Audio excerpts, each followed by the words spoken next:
So welcome back to Shoot Me Straight with Eddie and Dave. Today we have an awesome guest, a local here, Jonathan Howard. John, right? Or yeah, you just call me John, yeah. Jonathan, whatever.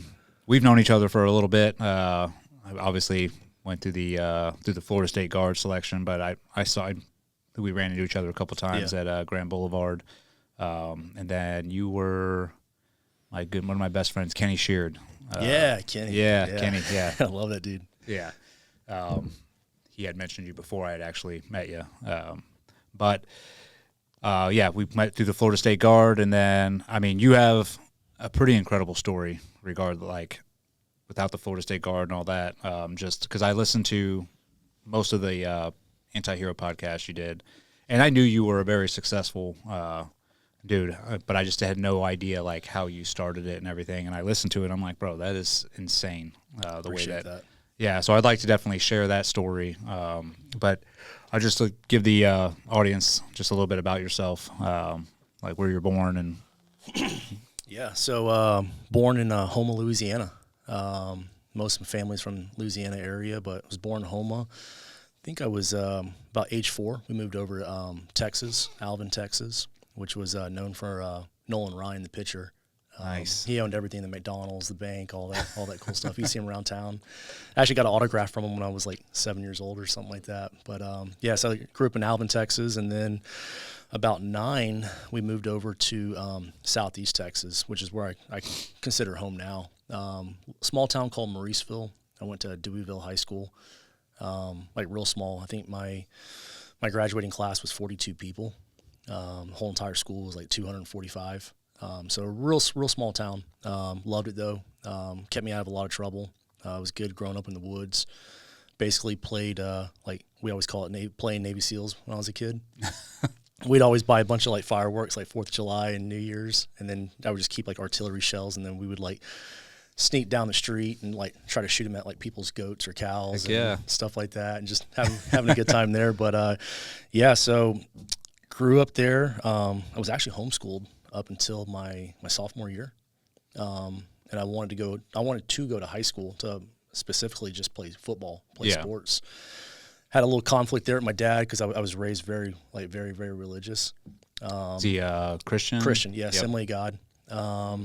Family was big in the church. My grandpa was the Assembly of God superintendent for the state of Louisiana. He was a missionary pastor.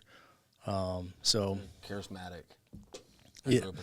Oh, did you? Well, yeah, pretty much where I was, you were Assembly of God or you were a Baptist. Yeah. There wasn't really much else. There was maybe a Catholic church in the city or something like that, but basically it was all I knew was Assembly of God. That we'd call them UPCs, United Pentecostals.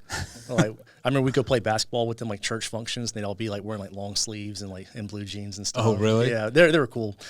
I did that. Went to Deweyville High School. Got real big into sports. How was that transition being homeschooled and then going to high school? That was hard. Yeah, I can imagine. Yeah. That was really, really hard. It was really just hard with my dad at first because my dad had the mindset of if it wasn't glorifying God, you're not going to do it. So we actually had a real big conflict with him, me and him about that. And actually, he didn't go to none of my sports events until my senior year, halfway through my senior year, pretty much. I don't think the first time he came to a football game was my senior year. I didn't know he was even there. And I remember I just knocked this dude off onto the sideline, and my dad was standing there, and I saw him. He was clapping his hands. He was yeah. And I was just kind of oh, so my dad's here. Praise the Lord. Yeah.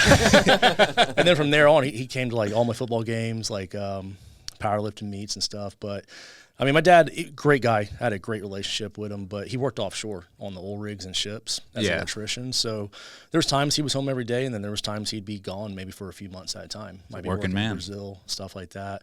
And then my mom would make a little list of everything I did wrong, and he'd come home and lay out the punishment. So, so transitioning in from homeschool to high school, that was tough. Was it tough with just peers? Yes. Yeah. Yeah. Tough with the peers. People giving you the side eye or because I grew up a military brat, so I moved around every 2 years. So I know how that sort of showing up at a new place, and then a lot of the places those kids have been going to school together since they were kindergarten, you know, Yeah. and especially when I got to high school. So they're like, who is this? You know, it's you got to like try to adapt and, you know, I wouldn't say fit in, but like, you know, get your bearings. That's the thing. I was trying to fit in, and since it was a small town, most of those people grew up together since childhood. Yeah. So now I'm like the outside guy trying to come fit in, and that was, I mean, it was just tough. I thought I was going to be great at football, and I, you know, walked on as a sophomore, and I suck. You know, I'm just getting laid out, and I was already lifting weights and thought I was strong, and then I realized I'm not. So it was hard trying to fit in there. Also didn't help that I grew up in a red barn. So a lot of people think because of my success in real estate that my parents are like real estate developers out here in Santa Rosa or Destin. But I actually grew up in a barn. So my trailer burnt down when I was 11, and then we actually had like a red metal, like what you would think of as a barn, and that was next door to the trailer. So we moved into that, and that's why I lived in until I left for the military. Really? So yeah, I actually lived in the hayloft. There was no staircase. My dad literally took the extension ladder off his truck, and that was like my staircase up. Yeah, That's awesome. Kind of cool. no walls. I mean, literally, you could just reach up and grab the top of the loft like that. It was, you know, like 7 feet high or whatever. So yeah, I grew up in the barn. So like, I got in a lot of fights because of that, because people would make like jokes. Oh, I'm sure. You know, they start singing like old MacDonald had a red barn, and I would just like start swinging on them. I didn't care. Like I was getting even at church. Like I'd fight in church parking lot. So a lot of people thought I was just like this kind of like disgruntled bad kid. And then, like I said, it didn't help being raised in a red barn. They're just like, this kid's just doomed to be in jail or something like that. But I mean, I really wasn't like a bad kid. I wasn't doing drugs or. Oh man, you were like just that. defending your family and defending like This is the way also- you guys lived, and it's like, dude, you want to talk trash? I mean, I grew up that way too, where my parents were like, yeah, talk shit, you get hit. Like if somebody disparages you or the family, have at it. Yeah, because I couldn't afford this is like the whole Avery, Combrine, Finch, preppy area, you know, time frame, and like I couldn't afford that stuff. Tommy Hilfiger. Yeah. And like people would make fun of me for not wearing like that, or like I couldn't afford like Doc Martens. That was like the big thing, and I couldn't Oh afford my them. gosh, I remember those days. I This is remember 90s. Yeah, this must be the 90s. I remember my mom bought me a pair of like, I think it was called like lugs shoes, like leather shoes, but they weren't like, you know, the Doc Martens. I couldn't afford them. Yeah, They were the they're like the didn't have the yellow off-brand. spit. Yeah, yeah. So I would literally have like kids at my church would make fun of me for it. Like, I mean, kids are mean, man. Like they really were. They would make fun of Oh, me. brother. And I'd be like, let's go out in the parking lot. You know, here I am like, I don't know, 10, 12 years old. I'd go out there and we'd just start swinging in the parking lot. And then I would usually win. And then they would get mad and then be like, oh, you know, that guy beat me up or whatever. And then their parents come to my parents and they're like, your kid's a problem, you know. So I always kind of went that way. Like your kid was. Yeah. Not anymore. Well, that I will say that basically stopped once I got into high school, because I got real big into weightlifting. I know I'm kind of bouncing all over the story here, but I got real big into weightlifting when I was, I think 12 or 13. Oh, dang. There was two guys from my church. I just saw one of them recently, right before the hurricane stuff kicked off. But Joe Sanchez, and he was there. He was still goes to church, and a guy named Keith Netterville. They actually brought like a trailer to the church and made a gym out of it in the back parking lot. So they were like, hey, they're like, Johnny, why don't you come work out with us? Because I was like fat, little pimply face, weird kid. And I just started working out with them like every day. My mom would drive me there, and she would just sit there while I would just hit weights. And that's kind of what really led me wanting to go to public school, because I was like, I want to go play football, I want to do baseball, Yeah. I want to do powerlifting. So once I got bigger and stronger, I realized less people wanted to fight me, which was kind of nice. And then all my friends were basically same as me. So it was like, man, if you're going to fight, it's going to be hurting if you fight us all. Yeah. So I didn't really get too many more issues after that, which was Amazing how kinda that nice. happens. Yeah. Start working out, put on some size, and People judge a book by its cover. yeah. Yeah. So yeah, that worked out good. But yeah, then from after my sophomore year, that first year transition was tough. But after that, I had a really good time. Fit in with the people. I'm still real close with them. I just saw a bunch of them, I think back in like August or September. Went to it was a Friday night. Yeah, I was like, oh, it's game night. Let's go to the game, babe. So we went there. I was like, it'd be cool if some of my friends are still here. We'll see. Everybody was there. Yeah. That's Everybody was still there. So, and they're like, oh yeah, my kid's out there playing football now. And I was just like, man, are we getting that old? I was like, this is We are, wild. man. I feel like my wife and I go back to Indiana. It's the same thing. Like all of our high school friends are still there, and their kids are going to the same high schools that we did. You know, it's nuts to go back. Yeah. And it's like a time standstill almost. Yeah. I think we actually took a picture together of our like senior class when I was there, but I think there was probably like 12 of us or something like that. So it was like, That's cool. It was really cool. The reunion. But yeah, so after that I had a great time. Football, baseball, powerlifting was my big thing. Track, and then yeah. And then did you join right out of high school? Right out of high school.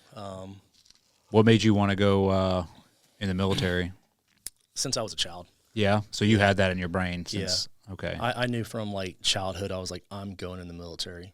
Wasn't really allowed to watch too much TV, but I did have a lot of books, and I would always read books on like Vietnam Special Forces, SEALs, whatever. And the few movies I could watch here and there were usually like war related, but like, I mean, I would probably say since like at least like age 7, I was like, I'm definitely going to the military. What year did you graduate high school? 2006. Okay. All right. Yeah. Yeah, I mean, I was going to bring up a point because that's about the same time frame. I mean, I graduated in 97, but I think like that era of growing up, there were so many military movies that were made, that I think if you talk to a lot of dudes that went to special operations, we all grew up watching those movies. I mean, like Predator, Commando, like and you can listen to any other dude say, like the movies that he grew up watching, and I think we all have the same list. And it's like, oh yeah, a lot of that inspired us. It's like, okay, that is what I want to do. I mean, I remember the first R-rated movie I watched. My mom brought me to the movie theater.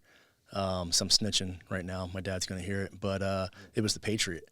Yeah, I mean, that's a good one. I was thinking maybe he's Braveheart, but when you said 2006, I thought maybe it's The Patriot. I think that was like 2000 maybe or something like that, 99, Yeah. 2000. So my mom would let me watch. I couldn't watch any like bad movies, even like if they were PG, if they were just like not like a, I think it's a Assembly of God thing. I grew up Christian-based. Assembly of God. Yeah. Yeah. Assembly of God's a unique denomination. They blend with your culture so much too. Yeah. It's not like the church isn't just a building you go on Sunday for Assembly of God. Yeah. It's a like culture. your family, and like I couldn't watch Care Bears or stuff like because it's demonic. Yeah. Yeah. So if there was like a PG movie and they would use like the GD word, my dad would instantly turn off. He would the movie was done. He was like, that's it. He's like, God's going to curse me if I continue playing this Hardcore. movie. Oh yeah. He's like, that's it. We're done. So I was allowed to watch like war related movies. Like that was okay. And my mom brought me to that one. But movies like that, definitely, I was like, man, like this is kind of man I want to be when I get older. Yeah. Well, it's all warrior-based themes, right? Yeah. So you're like, dude, and I think every boy growing up, not every, I won't say every, but a lot of us, you're like, I want to be a warrior. I want to be a hero of some kind. I want, like, you see those movies and it inspires you. And it's like, dude, I wish I want to do that. And I think that's what drives a lot of us to go into the occupations that we do. I wanted to be a protector. Yeah. Because like when I was younger, like when I would get bullied and stuff like that, it's like I couldn't really protect myself that great. I would try, and that's what would lead me like getting some fist fights here and there. But it was always like I wanted to be that protector. Yeah. So, yeah. So you chose the Air Force, right? Not initially. Not initially? No. Actually, I didn't want nothing to do with the Air Force. So my dad was Air Force back in I think it was the 80s, late 70s and 80s, avionics, A-10s. Sister was active duty Air Force. She did logistics. Okay. She was stationed actually in Alaska. I thought the Air Force, I was just like, no, like I'm not doing that. Like I don't want to be a sissy. I want to be out there and get in the fight. The only thing I actually wanted to do was a SEAL. So like that was like everything about me was like I'm going down the path of I want to be a SEAL. Mm-hmm.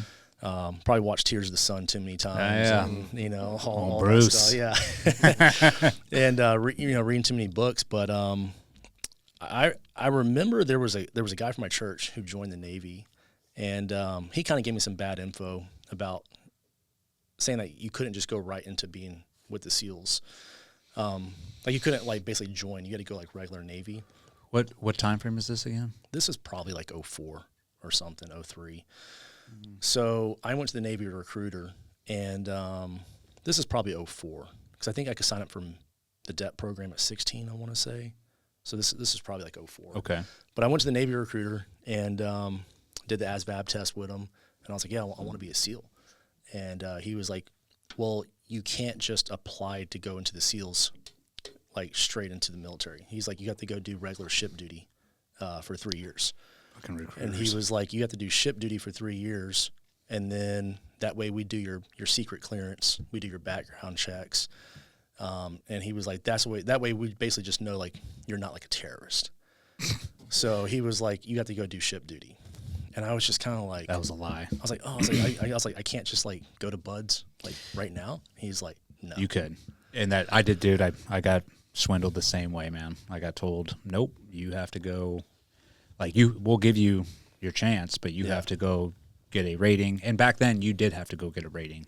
And I think even in 04, it was the same way. Like, you could have chosen, like, hey, I want to be a corpsman, right, a medic. And then you go to Corps school, and then from there you'll get orders to Buds. But it has to be in your contract.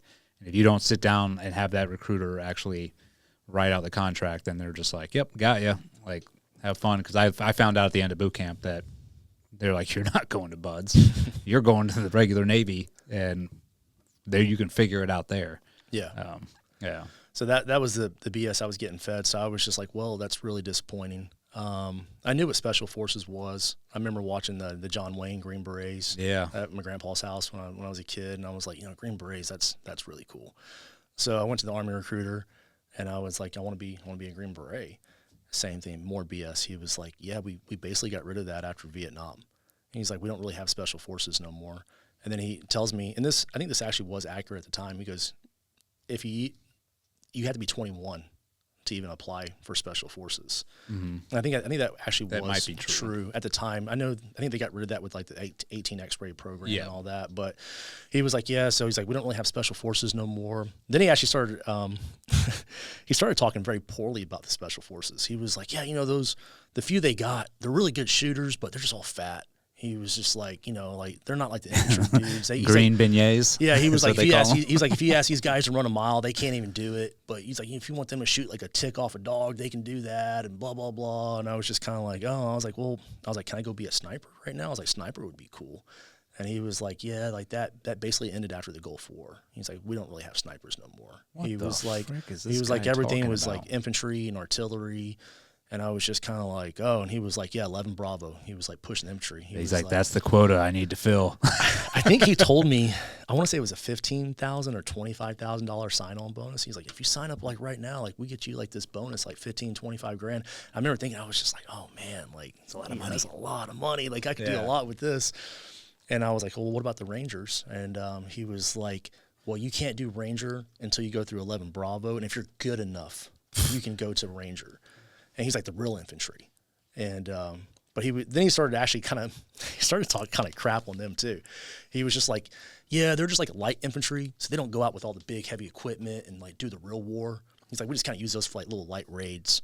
And I was just kind of like, I was just like, this isn't what I thought this was at all. Dude, this guy sounds like such an asshole. Like, because and this is the problem I ran into when I was trying to constantly go to Buds. Because when you go in, I was 19, didn't know shit, and you get fed a line of bullshit by anybody that's in charge of you that if they couldn't do that themselves, then they don't want you to do it either. Mm-hmm. And they're like, and I don't know how many times I got told, like, you're not going to go to Buds. You don't want to do that. Like, you won't make it anyways if you go. Like, I got told everything under the sun, and it was always by some degenerate E5 or E6 that couldn't make anything of his life or do anything spectacular in his career. So therefore, you can't do anything spectacular in your career. And that's what this recruiter sounds like to me. And plus, he's trying to fill a quota. That's exactly what it was. I can actually still remember their faces. I remember the Navy recruiters with his dirty little mustache. Like typical, he was an E6. Yeah. And then the Army guy was an E5 and pudgy, out of shape. I don't even know if he was 11 Bravo. I don't know what he was, but I mean, yeah, I got fed the BS. So I was like, okay, well, Marine Corps. I was like, love the uniform. Grandpa was a Marine. Heck yeah. I'm gonna go Marines. So I went to the Marine Corps recruiter, and I love the energy. They're just like, you you think you're good enough to be here? You know, like look at you. You're like, you can't do this. And they're just like, I was just like, oh, these guys are great. They're like, let's see you get on a pull-up bar, do some pull-ups, do some push-ups. Like, all right, you know what? I think you might be able to go to boot camp, just maybe, you know. So I was like, yeah, like this is what I want to do. And all I knew was Marine recon, like for like special operations type stuff. And I was like, can I go be like recon Marine? And he was just like kind of saying, he's like, if you're good enough, he was like, you don't try out for that unless you're in boot camp. And he's like, we're not even worried about that with you. He's like, you just go infantry. He's like, you just worry about trying to pass infantry first, and then you can see where you want to go. And I was just kind of like, okay, like, yeah, I'm good with that. So I can't remember if I actually signed up for the Marine Corps in the DEP program or not. I do remember this actually going back further at a state fair in Beaumont, Texas. They had the Marine Corps recruiting station there, and I did the pull-up contest. And I gave them like my information, but I was like maybe 14 or 15. And I actually got like a letter in the mail from like the Marine Corps, and they were like, hey, we appreciate you like applying, but they're like, you're too young. You have to be like 16 or something like that, or 17. But they were like, when you get old enough, they're like, reach back out to us. Mm-hmm. So I had kind of already had like the Marine Corps thing like kind of in my head, probably mainly because of my grandpa. But one of my best friends, JJ, he was a year ahead of me in high school.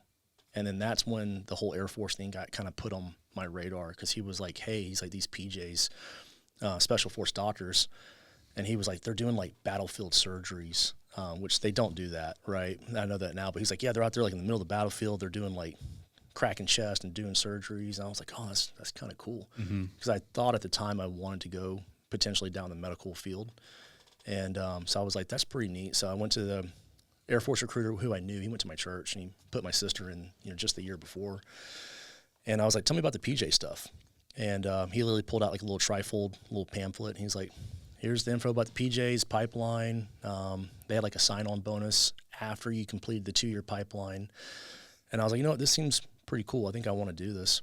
He didn't really know too much information about it. I'm pretty sure he was a mechanic on aircraft, but very honest about it. He was just like, hey, I don't know much, but these guys are basically like the snake eaters of the Air Force. Yeah.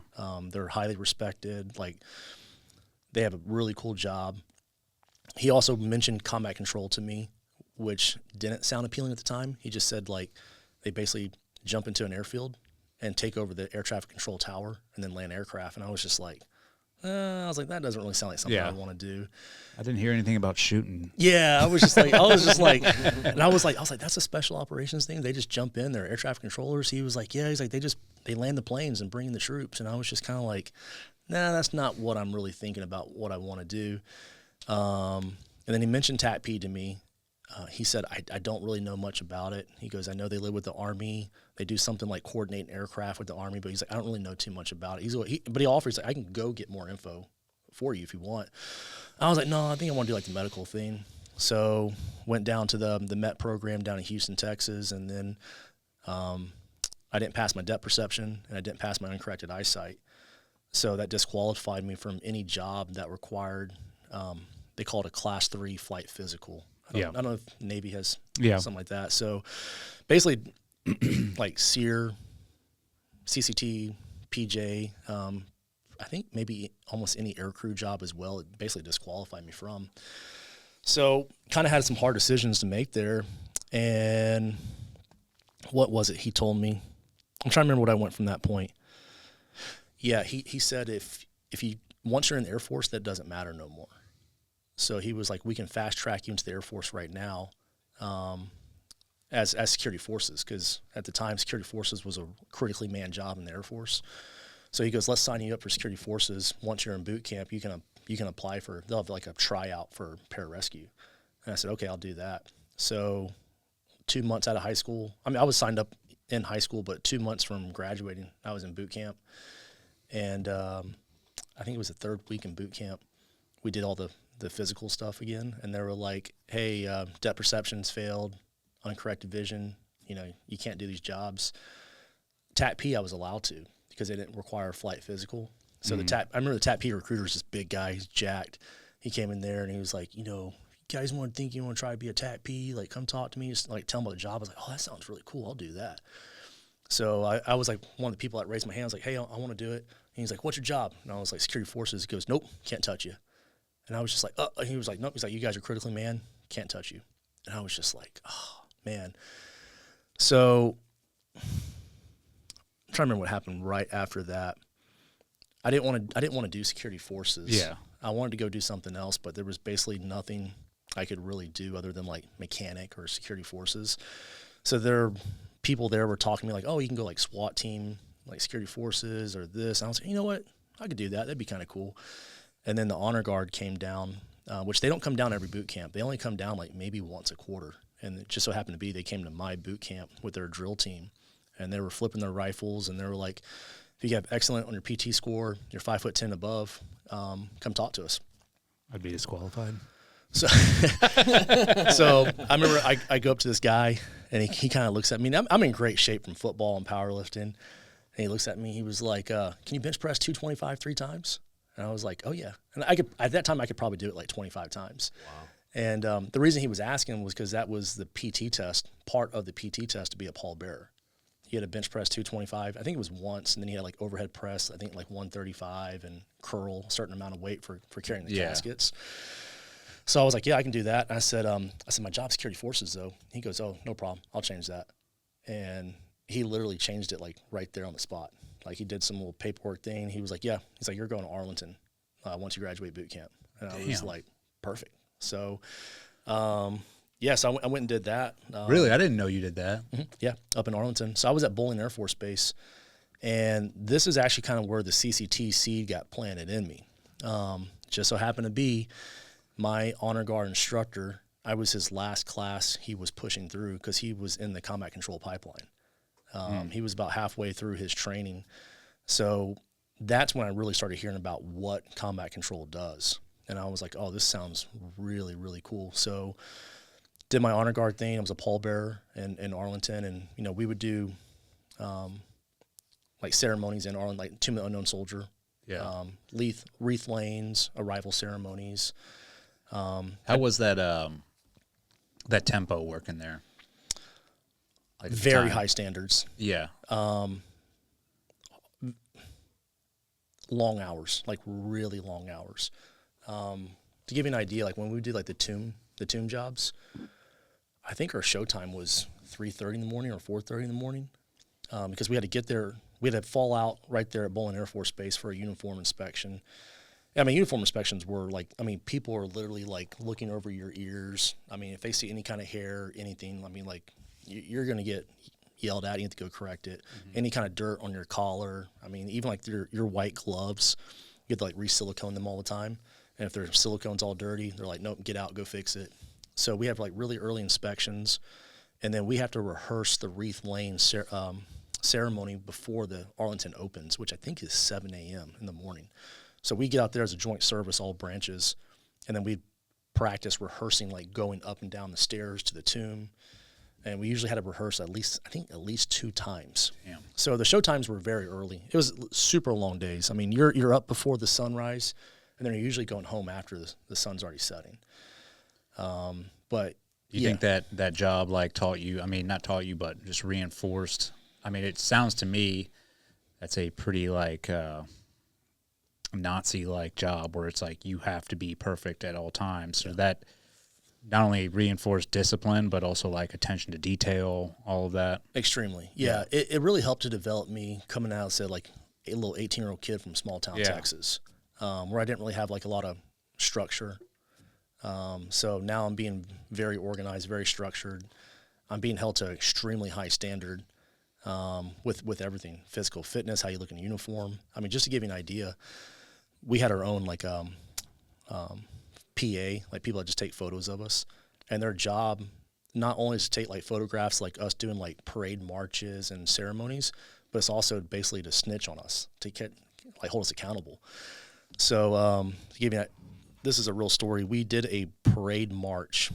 I don't know, maybe it was a mile or 2, whatever the parade was, the length. And I was just one of the guys holding the rifles, walking, and then every now and then we'd move our rifles around and stuff. But usually every Friday they did a commander's call, and they would start showing the photos of people that were caught in the photographs that were like incorrect. And there was a photo of me that they couldn't. I remember the commander was like, if I knew who this was, I'd call him out right now. But I was holding the rifle as we were marching, and I literally had like my finger like spaced away from like this, instead of like being like tight around it. I just had like maybe my finger up on it. And he was like, look at this dirt bag right here. Like my finger, like this is like a 1 mile, 2 mile. Yeah, he's just like, if I knew who this was. Who is this we'd piece smoke of this shit guy. with his finger out? And I was just like, I remember looking, I was like, oh man, that's me. I was like, I hope no one knows it's me. I hope no one knows it's me. 'Cause I mean, they would just smoke you for like, maybe 10, 20 minutes or something. But I was just like, oh, please don't call me out. Please don't call me out. But yeah, so it was like very high. Like you always had to be on watch, because they'd blast you. Like, look at this guy, his foot's crooked this way, or, whatever, his string's hanging out by the button. So the standard was really high. It did help me a lot in the combat control pipeline. I can imagine. Especially with uniforms, because even like the controller instructors, they would look at my uniform and like, especially like my boots, because I knew how to polish my jump boots. And they'd be like, hey, I want you to show your entire class how to do this. And they'd even ask me, they're like, hey, we're going to bring him up, even though he's a student, like a cone, come up here and do like a boot shining class. So it did help me with a lot of that kind of stuff. Yeah. And I got some really cool experiences. Like I got to do the arrival ceremony for Queen Elizabeth when she came from England. I think that was in 2007. Okay. So I did like that. A lot of foreign dignitaries. So and you're just kind of standing there as like a stone statue, but you get to see it and experience it, and it was good stuff. Yeah, that's awesome. Yeah, I remember President Bush. I remember he came up to me.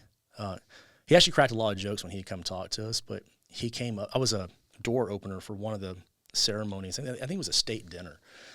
And, here I'm just E3 and scared of everything. Don't look at anything. And I was opening the door, and I remember he walked up and he was like, "What's up, Airman?" He was like, "Where are you from?" And I was like, "Texas, Mr. President." He was like, "Texas?" He's like, "Do you know I used to be the governor there?" And I was like, "Yes, sir." I was like, "My dad voted for you." And I mean, he had his whole staff like behind him. I remember they were just looking at me. They were just like, say something stupid, like. Yeah. And he goes, "Did you vote for me?" And I was like, "Oh, no, Mr. President, I wasn't old enough." He goes, "But you would have, right?" And I was like, "Oh, yes, Mr. President." He's like, "Good man." He like hit me in the shoulder, and he like just like walked off. Like, so you got to do some kind of cool those are cool little like experiences, especially as an E3. I mean, yeah. I'm barely 18 years old this time. So, and like coming from Texas, I mean, Bush was like a big deal. So, he was the man. Yeah, he was like, pretty much God in Texas at that time. So yeah, good experiences in the honor guard. Sweet. Then you pretty much transitioned from there to go. Did you have to put in like a request, like, hey, I want to go be a CCT?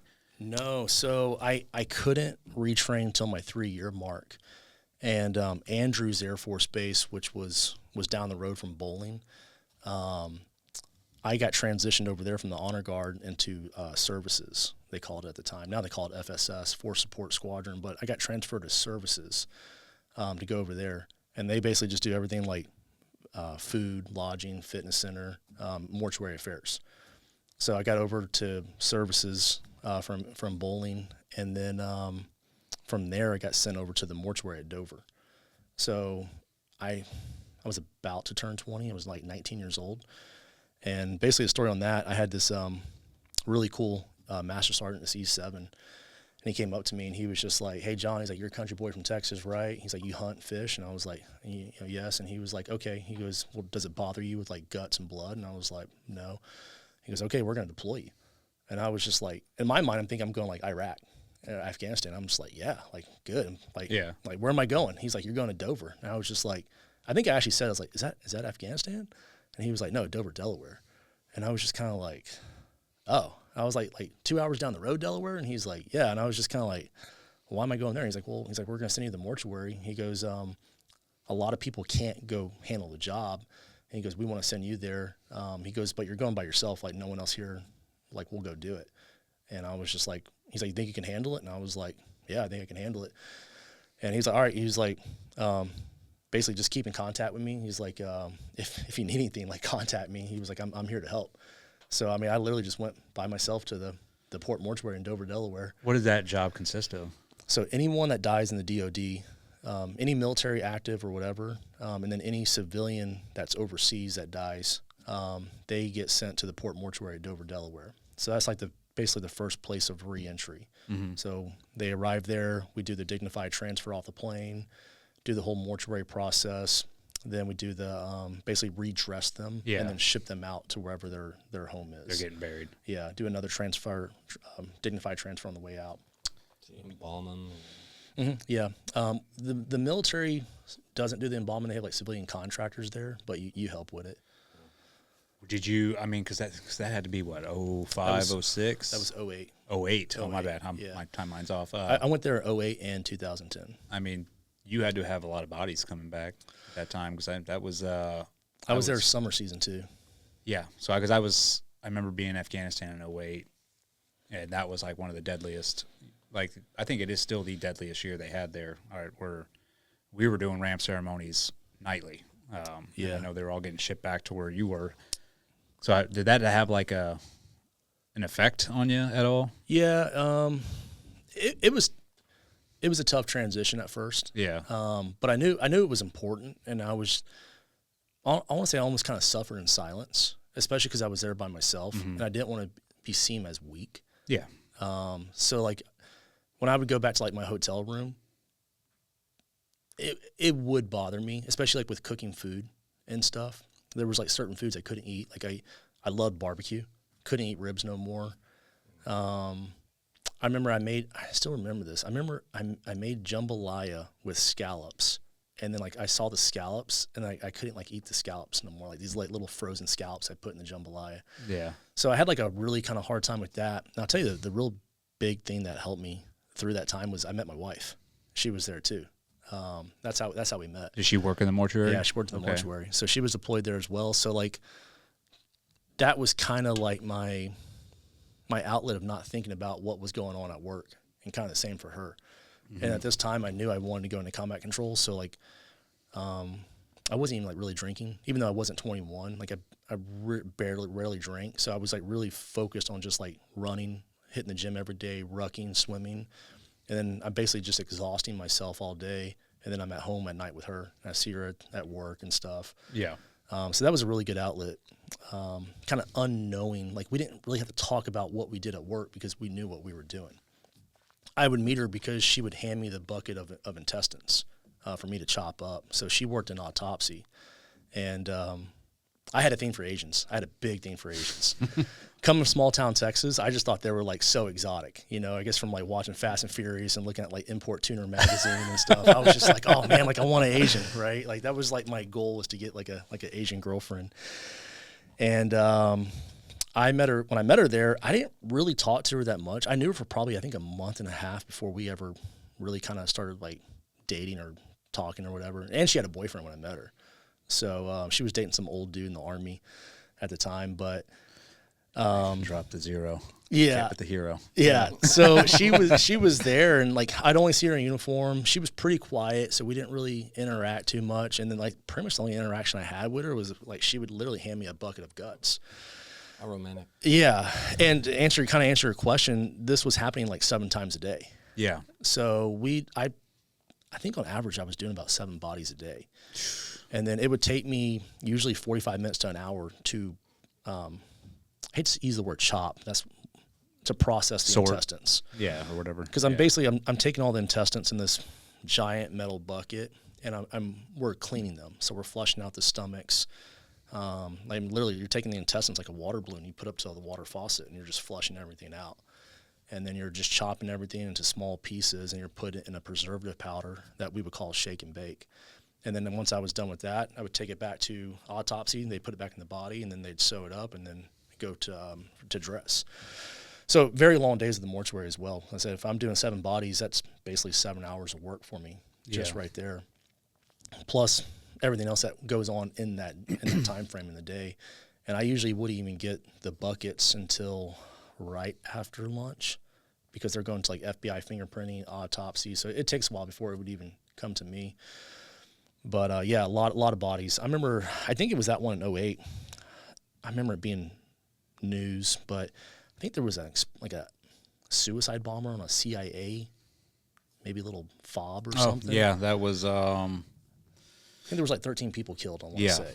Yeah, I remember that. I don't know if that was in Coast or not. I can't. But yeah, I know which one you're talking about. Yeah, so that was like a big one. So there was times where we'd get a lot of bodies stacked up in addition to everything that was coming on. I actually want to say, like, on that one, I probably received maybe close to 20-ish bodies, like, in that day. So it's just real busy, long hours. The minimum we probably ever did was maybe 3 bodies at a time. And like I said, it's not just military. We would even get, like terrorists if they were held in captivity because they had to come for autopsy. Mm-hmm. I remember this one guy that came in. He was actually a terp for SF team. And it was told that he had basically, I guess, woke up and started shooting some of his own team, like green on blue. Yeah. But they had to bring him back to do an autopsy. The team killed him. But, I mean, this dude was, like, covered in bruises from head to his feet. I mean, they beat the shit out of him, as they should. Yeah, I hope he so you'd get hope it was bodies painful. like that. We'd even, I've never said this before, but we'd actually still get remains from Vietnam there at the mortuary. Because there were still teams that go out there, like, digging for bones and stuff. Dude, I didn't think about that either. I remember one time for sure, they actually did identify someone from Vietnam when I was there, from something they had, like, dug up. So there's that part of the mission still going on. They actually have, like, a massive, like, walk-in refrigerator of just, like, unidentified remains from all different time frames. Mm-hmm. So there's that. But yeah, busy work. Even when Haiti happened in 2010, I was there, and it was just like getting transfer cases. Like, we were actually building, I was riveting transfer cases to ship down to Haiti because they were bringing bodies back. Because there was actually, like, military and DOD down there, and so it was just always busy work. But it was good. It kept me busy. Too busy to basically get in trouble as, like, a 19, 20-year-old kid. It's like, a good thing. I'm just too exhausted because I think we did get one day off a week, I want to say, when I was there. But, I mean, usually I'm sleeping in at that point. Like, I'm just exhausted. Yeah, you're trying to catch up. Yeah, and then I was very focused on going CCT. Like, I was very, very focused on it at that time frame. Because I remember seeing an article in the Air Force Times where I think they only had, like, maybe 140 combat controllers total, which out of that 140, that probably means, like, maybe 60 of them are actually operational, like JTACs. Maybe. Yeah. And they were waiving the flight physical requirements to get people to apply for combat control and pararescue. And then if you made it through the 2-year pipeline, then you had to go get those medical requirements fixed, like LASIK, PRK. Yep. Because the eyesight is what basically eliminated a lot of people. Yeah, I remember guys going to Buds would all of them, like, you would see before Bud started, like, they'd be an NDOC, they're all got LASIK surgery and they're, like, laid up, like, trying to you know, let it heal. And I hate that was the only thing that was preventing me from going. I'm just like, but I have contacts, I have glasses, I can wear it, and they're just like, no, you can't do it. Actually, one of the first things I did when I got in the Air Force at bowling, I remember trying to get LASIK done, and I couldn't do it until, I think they told me age 21, because your eyeball's still growing as, like, an 18-year-old kid. So they're like, you can't get PRK or LASIK done. So I was just like, I'm never going to do the job. Roadblocks everywhere. Yeah, I'm just never going to get the job done that I want to get done. But yeah, once I found out I could go CCT, I mean, I was just laser focused on that. Like, everything in my life was just evolved around working out, running, swimming, rucking, just to prepare for it. So that was kind of like my coping mechanism, I guess you would say, instead of turning to, like, alcohol or doing something that was not a good behavior. Yeah. And then having my wife, but my girlfriend at the time, also helped me stay out of trouble, big time. So, yeah, we need those for sure. Yeah. I mean, now I've been married 16 years to her. So congrats. It's been great, but yeah. I say I can talk more about the mortuary stuff, but yeah, it's funny because I just recently spoke about how me and the wife met at the mortuary when I was on the Anti-Hero podcast, and, like, her friends were reaching out to her, and they were just like, I had no idea. Most of them didn't even know she was even in the military, and they were just like, I had no idea. Like, that's what you did. How you and your husband met, was literally handing him a bucket of guts. It's like the Addams family. Yeah, and I was just like, yeah. And actually, the way it worked out, I was telling all the NASCAR people this I would meet when I was in North Carolina, but we met because I made a joke to her about going to NASCAR in Dover. They had the Dover Monster Mile there. And we got free tickets from, is it MWR? I think it's called MWR. And they gave us, like, free tickets. And I was like, yeah, I want to go. So I made a joke to her. Her maiden name is Manialik. And the way I would read it is Man-a-Lick. That's how it'd be. I'd be like, Man-a-Lick. And she hated that. And I was like, hey, Man-a-Lick. I was like, you want to go to NASCAR with me? And I thought she would just be like, no, because I figured she was just into like Honda Civics and Toyotas. So she's like, yeah, I'll go with you. And I was just like, okay, yeah, cool. Didn't think nothing about it, right? And the day of NASCAR, I think she texted me or called me and was like, hey, am I going to NASCAR with you? And I was just kind of like, oh, yeah. Like, yeah, you go with me.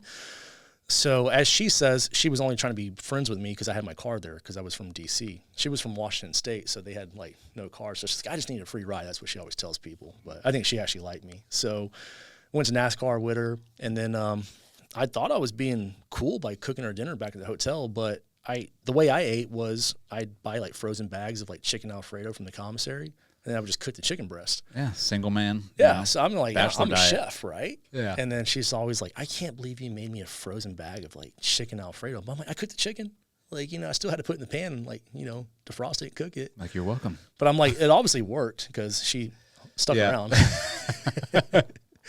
But yeah, that's how the whole love story got started between me and Riz. So, That's awesome. Yeah. At a mortuary. Yeah. That's something, man. That's pretty interesting. Because I haven't obviously talked to anybody that has done that job. So that's cool. And I mean, I can imagine it had somewhat of an impact on you, especially at that age. But I always say it made me grow up. yeah, It made made me you grow mature. up. Yeah, I remember, man. I love telling the story. I haven't said it in a while, but there was a lot of us airmen there, and a lot of people didn't want to do the job, just because it's very tiring and tasking. And I remember this master sergeant. What's his last name? I'm gonna mess his name up. I want to say it was Fernandez. I want to say he brought a bunch of the airmen over to this casket of this guy that was getting ready to ship out, like already dressed in his uniform. And he was just like, if this guy can't complain, you can't complain. And I remember I was kind of like back off the distance. I was just like, damn, he's right. Like, we're over here whining and complaining about how long the hours are and this and that. And there's literally just people our age dead in these caskets right now. Yeah, ready to go to the final place. Good on that guy for putting it in perspective, Because, Yeah. that's a natural thing. It's like, you're going to complain, first world problems. It's like, but you need a leader to, like, really set you down and be like, dude, this is why you're doing it. Yeah. And, like, this dude just gave his life for this country, and you're doing you guys are doing an important job as far as, like, helping putting him back together so his family can pay their respects before they put him in the ground. Yeah, so it really it matured me in a very quick way. It also gave me a lot of focus because as much as I wanted to go be like an operator and do the stuff, like now I'm actually seeing the effects of like what happens in war. Yeah, the reality. The reality of it. And Yeah. I'm just like, and I had a lot of conversations internally with myself, like, man, is this really what you want to do? Like that could be you on the gurney. And now with, the girlfriend at the time, the wife, I'm just kind of like, and she was always supportive. She was never like, I don't want you to go CCT, but like she's also seen the effects of it. So there was a lot of like tough conversations with myself at a very early age, to basically, yes, this is what you're going to go do, or is this just like you want to go do the cool stuff and fly on a helicopter and shoot? Like this is actually what happens in the job. Yeah. Like all the sexy stuff is just the sexy stuff that you see on TV for recruitment. Mm-hmm. Which is what drives a lot of people to go to that profession. And I think a lot of people end up finding the reality out after they make it. And they're like, oh, shit, this is the repercussions of what this job entails sometimes. And and no fault on them. Sometimes guys see that and they're like, I'm out. Like, Yeah. I don't want to do this. But you obviously saw it early on and then still made the decision, this is what I want to do, which is, that says a lot. Yeah, it made me focus. It made me really like double down on my training, where I was like, I have to be ready to go do this. Yeah. Like, because if not, this is what's going to happen. And it's like either you're all in or you're not. And that's why I always tell a lot of guys, I'm like, man, you can't just be like 75% in going through selection. Like it has to be your life. It has to be your culture. I tell people it has to be an obsession. Yes. There's no other word that defines it. It's like you have to be obsessed with wanting to do that job. Yeah. When people would be like, hey, like you want to go out drinking? I'm like, no, I got to go ruck in the morning. Like Yeah. I can't do it. Actually, there was a point where I stopped drinking. I said I would not drink until I got my beret, and I didn't. I didn't drink for like, man, I want to say 3 years or something like that. And I'm like 21 at the time when I should be drinking like when everybody's drinking. I was just like, no, I'm like not doing it. I was just so focused on just physical training all the time. Mm-hmm. So how was the CCT pipeline? Tough. Yeah. Yeah. I actually went straight out of the mortuary for the second time right into the pipeline, which is great because, I mean, I was just, all I did was the job. I'd work out, and then, I mean, getting basically re-motivated from doing the mortuary job again to go right into the pipeline. I was actually supposed to go into the pipeline early from the mortuary. I remember the command chief or chief functional for combat control, they called me up and like, hey, we have an earlier selection date for you if your commander will release you. And I was at the mortuary at the time. So I asked my leadership, and the commander, it was the chief, he was like, yeah, you can go do that. And I actually had a senior NCO who was furious about me leaving the job. Turns out he's a controller hater. He was a hater on anyone that wanted to better themselves. Pretty much. Yeah. And it's funny because like I actually just got a message from him like last week. He was going off about Trump, and I'm just like, dude, like. Oh, he's an anti-Trumper too. Oh, yeah. You look at him, you're like, yeah, you know what? I'm not surprised. Yeah. But he was telling me to my face about why he was not going to allow me to go into the pipeline, and he was like, services is more important, and he was just like, basically just going off about special tactics, and you know that can wait. What we're doing is more important. And I was like, hey, I'm not saying it's not more important, but like I have an opportunity to go now into this pipeline that I want to go do. And he literally railroaded me from going. I remember the functional, the chief called me back up, and he was like, yeah, he's like, you got some very outspoken senior NCO over there who basically stopped you from leaving for selection. And I was just like, wow. So I had to wait like, I think it was about 2 more months longer to go to the controller pipeline. But yeah, I went to the controller pipeline. No issues, one and done with everything. Yeah. I was very physically prepared for it. Well, I thought I was very physically prepared for it. And then I'm running with guys that are running like 6-minute miles for like 5 miles. Oh, there were some studs going to the pipeline. Yeah. I always say this is why I'm glad I didn't go into the pipeline at 18, because one thing I didn't realize when it comes to selections is there's standards. It's not just about, oh, I won't quit. Like there's a standard you have to meet for like run times, swim times. Mm-hmm. So it's like, it doesn't matter if you don't quit. If you don't make that time, you're out, you're gone. Yeah. Like you're done. So getting all that time to prepare physically for water confidence training, for swim times, for finning. Like I never had fin before I joined the military. I just thought everything was freestyle swim. I thought putting on fins would make it easier. And then you realize your hip flexors are so out of shape. So you got to get them flutter kicks in. And the standard they wanted you to be at for combat control specifically was the minimum time was a 21-minute 3 mile. And they wanted you to be at an 18-minute 3 mile. So if you were running an 18-minute 3 mile, like they were happy. There was guys doing it in 16 minutes when I was going through training. I mean, we had one dude, he actually went the weather route, but he was a professional NFL player. He played for, I think it was the Chiefs and the Colts. A big guy, massive. We had other guys that were like, one guy was an Olympic water polo player. So you have a lot of just like stud athletes. So, but yeah, all the training I did, like mortuary, everything definitely prepared me to go to the pipeline. I had no issues going through that part, although I will say like my running standard wasn't as good as I wanted. I was under 21 minutes, but yeah, at the end of the day, not everybody is meant to be a fast run. It's like, it's just, I was also like 200 pounds, 190, 200 pounds. I mean, you asked me to go bench press 350 pounds, I could do it. Yeah. You know, but yeah, that's wasn't going to run a 19-minute 3 mile, 18-minute 3 mile. It just wasn't going to happen. I could ruck all day, like no issues. Went through air traffic control school, which was, they call it the real selection course because you're there for about 4 months. And you basically just get smoked every morning and then go to class with the regular ATC students. And then if a cadre were bored, they pull you out of class at the end of the day and smoke you again. Yeah, give you extra training. Yeah, just literally they'll pull you out of the chow hall and just start smoking you, and all your bellies are full from food, and it's like the exorcism of vomit just going everywhere, doing log roll. They make you just log roll back and forth to each other, and everyone's just vomiting on each other and stuff. But yeah, ATC school was usually the hard one. I had no issues there. That's when I kind of figured out I was really good at multitasking. How long is that ATC? 4 months. 4 months? Yeah. Okay. I think mine was actually 4.5 months because I went during the holiday season. But yeah, I think normally And then 4 months. once you're done with so ATC is Advanced Training Command, or is that No, that's air traffic control air school. traffic? I'm sorry. Yeah, Air traffic control. So school. I went selection for 2 weeks.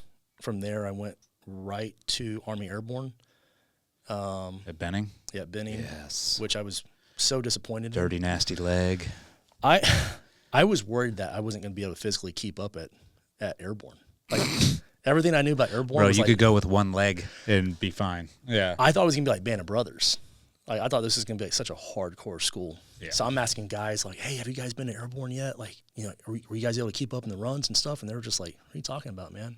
And I'm like, well, isn't it like, it's hard, right? And they were like, oh, you don't know? And I'm like, what? And they're like, oh, you're just going to stand around and throw rocks and helmets all day. Yeah. And they're like, you're going to do these group runs and you're just going to walk in the back in the run. And I was just like, are they messing The with runs me? are so slow, they're painful. Yeah. That's the only issue I had there. I was like, dude, and then they don't want you to walk either. Yeah. So because it's literally their runs are like a fast paced walk, and there are kids falling out also. And you're Yes. sitting there like, dude. So I remember walking.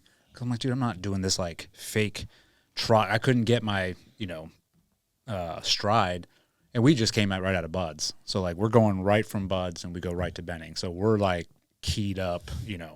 You ain't doing nothing to us. And then we get yelled at for walking.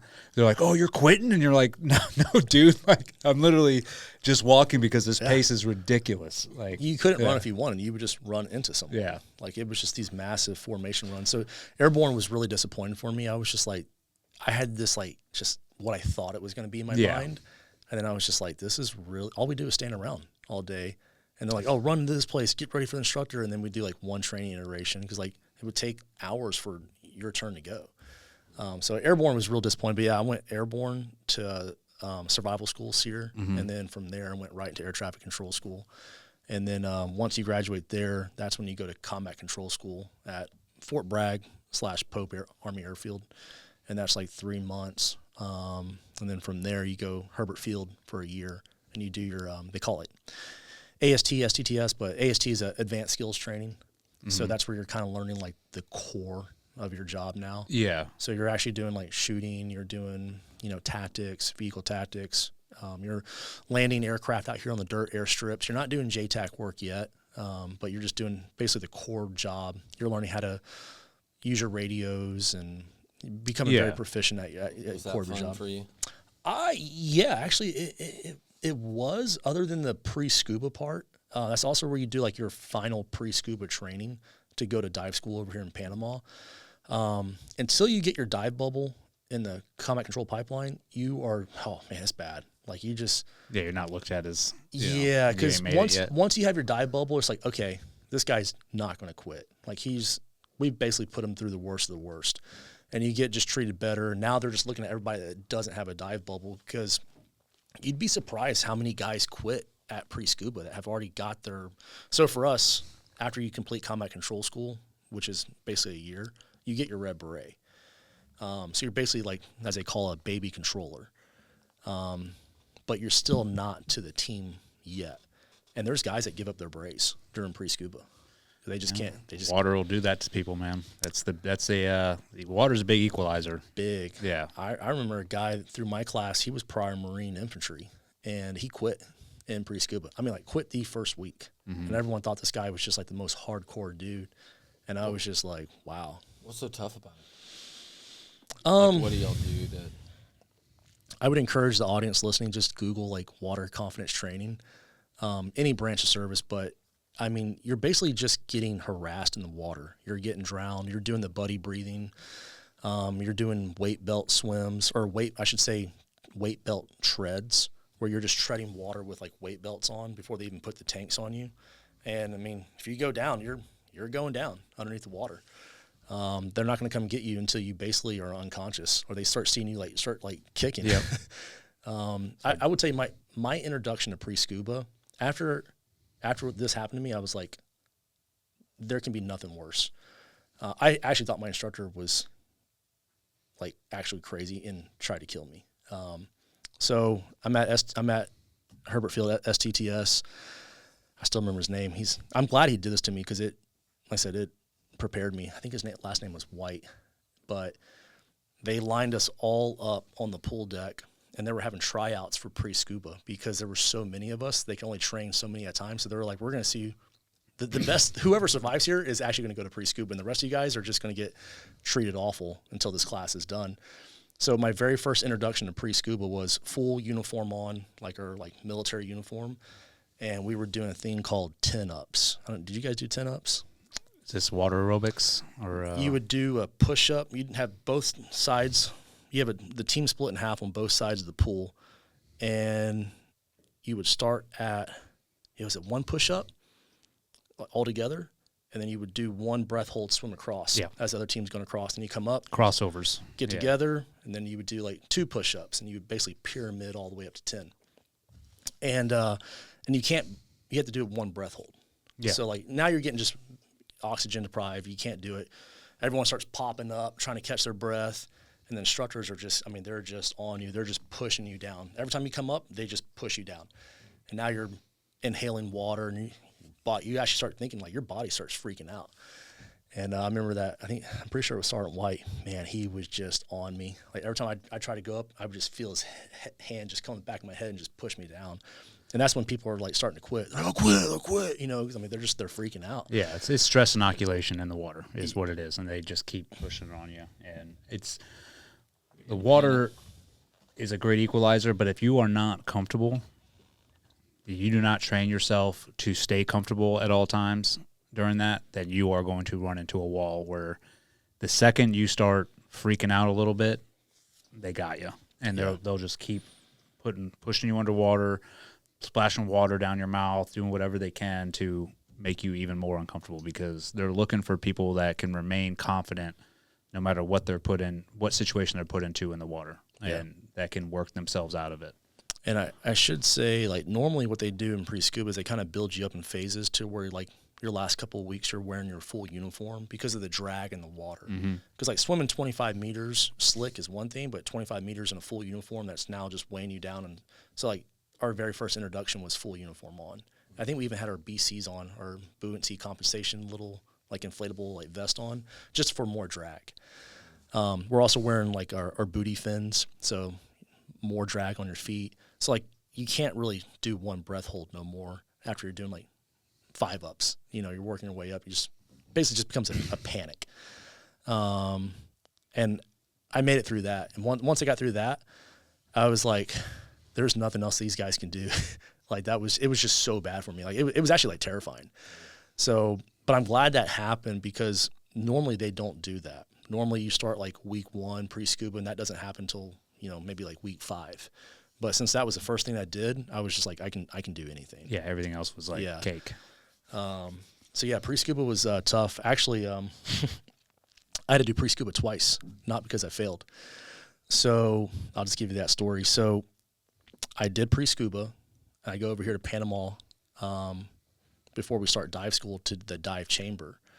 And I was a little congested in my, I had a little nasal thing going on. And as the dive chamber was going down, I was trying to clear my ear, and I couldn't clear it, and I had to tell them to stop. And I had an ear squeeze. And so they're like, well, you can't go to dive school now because of the ear squeeze. You have to take so much time off. So I was like, okay. When I was at when I was at air traffic control school, I had just tested for E5 for staff sergeant, and I made it. So in the Air Force, once you get slotted for E5, you have to go to a school called Airman Leadership School, ALS. Mm-hmm. And because I was in the pipeline, and that school, I think is 2 months, if I remember. I want to say 6 weeks, 8 weeks. Because I was in the pipeline, I was getting waivers to basically delay going to Airman Leadership School, and I had to get a waiver to put on staff sergeant. So they let me put my rank on without going to ALS. So at this point, I had basically delayed like ALS for like a year. And as I'm back at Herbert Field, waiting for like my downtime to go back to dive school, my leadership's like, hey, you have to go to Airman Leadership School. And I was like, okay, fine. So I went to Airman Leadership School, and the plan was once I finished that, I would go right to dive school. Well, that's not how it works out. So graduate Airman Leadership School. There was a baby class going through that did not have a sergeant. All they had was a lieutenant and a bunch of airmen. And they were like, hey, Sergeant Howard, they were like, you're going to pre-scuba again. They were like, not as a punishment, but they were like, they need an NCO. They need a sergeant. And I'm just like, and this isn't like how is this not a punishment? Yeah. And it's not like I can negotiate this, right? I'm just kind of like, roger that, Sergeant. Like, whatever the team needs me to do, right? So I had to go through pre-scuba again, which meant I had to like move back into your first 2 weeks of pre-scuba. They make you, if you live off base, you have to live back in the dormitory on base. So I'm like, all right, got to move back into the dormitory, live there for 2 weeks, do my pre-scuba. I think pre-scuba was, is it 10 weeks? I'm trying to remember what it was. I can't remember what it was. Maybe it was 10 weeks, but it's not fun. And I already knew everything that was going to be coming progressively down. You're also doing swims out in the Sound, the Intercoastal. I think we did them every day, I'm pretty sure, full uniform. And I'm doing this in January. Yeah. So it was cold, miserable days, but got through pre-scuba again. Actually, I remember I passed out on one of the very last events from standing up too quick. We were getting smoked on the pool deck, and I stood up. I was like trying to call the team to attention. I just went like straight out. I remember waking up like in one of the instructors. I remember this guy. He was like talking to me like all weird. He's like, "It's okay there, buddy." He was like talking to me all soft, like, "You're okay." Like, well, there you go. Start breathing again. And I was just like trying to remember like what was going on. But I mean, I went straight out. Yeah, pre-scuba was tough. It sucked. But yeah, after that went to pre-scuba, or went to dive school, one and done. Was good to go there. Had another delay in the pipeline because of the eyesight issue. So at this time, they had got rid of all the Navy freefall slots for us for the controller side. And they only wanted us to go to Army freefall because they did a little bit more tactical than what Navy did. Because the Navy freefall, I'm assuming the same one you went to in Otay Lakes. Yep. It's a civilian ran school, basically. Yeah. Actually, I'm going to see my instructor next week when I go out to San Diego, Mark Guinto. He was, I think he was an EOD guy. Okay. But he was my civilian instructor when I was there. I haven't seen him in like 13 years or whatever. I saw him another time after free fall. We'd go diving together when I go to San Diego. But I go to Army free fall, and I get there, and something about a SWIC stamp, a SWIC waiver, a SWIC stamp, I didn't have it because of my eyesight. So they sent me back. If I remember, I remember going to free fall twice, or going to brag twice for this. I think they maybe gave me a waiver or something. And I went back there, and they were just like, nope, not happening unless you get this like SWIC stamp. So I couldn't do it. And they were like, well, there's no Navy free fall spot. So they were like, you have to get LASIK done. I was just like, so that meant I was being held in that phase. The guy in charge of that first phase, the first phase is like where people that don't, this is where you do dive school and free fall. So there's a lot of people, that's where you get smoked at, basically, that first phase, unless you have your dive bubble. So since I couldn't go do training, they were going to put me in medical hold, which I didn't want to be in medical hold because medical hold was actually like where the students that were trying to figure out if they didn't want to quit or not. Yeah. They were there. They're like, oh, I'm injured, because they were afraid of the pool. And I was like, I don't want to be there because all they do is just go like do details all day. Yeah, and you're around a toxic mindset. Very regardless. toxic. Yeah. Because they're like, oh, like it's a bunch of quitters, dude. I'm not quitting, but like I had this ear issue or Yeah. this, and I'm just like, I don't want to be around that. So that senior NCO, Rob Bartleson, amazing guy, lives over here in Niceville. He was a Tier 1 controller. He was a prior ranger, ran with Dev Groove, ran with CAG. I mean, the guy, he's done it. And I was afraid of him, but I also wanted to be him. I was like, this is like who I want to be as a controller. He was just like, Sergeant Howard, he's like, you're not going to medical hold. He was like, you're going to be in control of first phase, like all the classes in first phase, which I think I was in charge of like 60-something people, which that sounds cool, but it's scary because now any one of those 60-something people do, it comes back to me. Yeah, you're the big babysitter. And that means a lot of smoke sessions. To give you an idea, my very first day when I got to Herbert Field, I was in processing. And just because I was in processing, I was guilty by association. This same guy smoked us for like, I think 9 hours that evening. Like we got smoked all night because of something another like a class 2 months ahead of me did.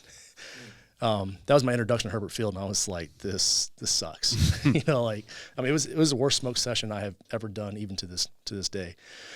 So I'm like, I don't want to do this, but I don't have a choice. I can't tell RB, like, no, I'm not going to be your basically leader for these people. So I was doing that as I was setting up my appointments for LASIK.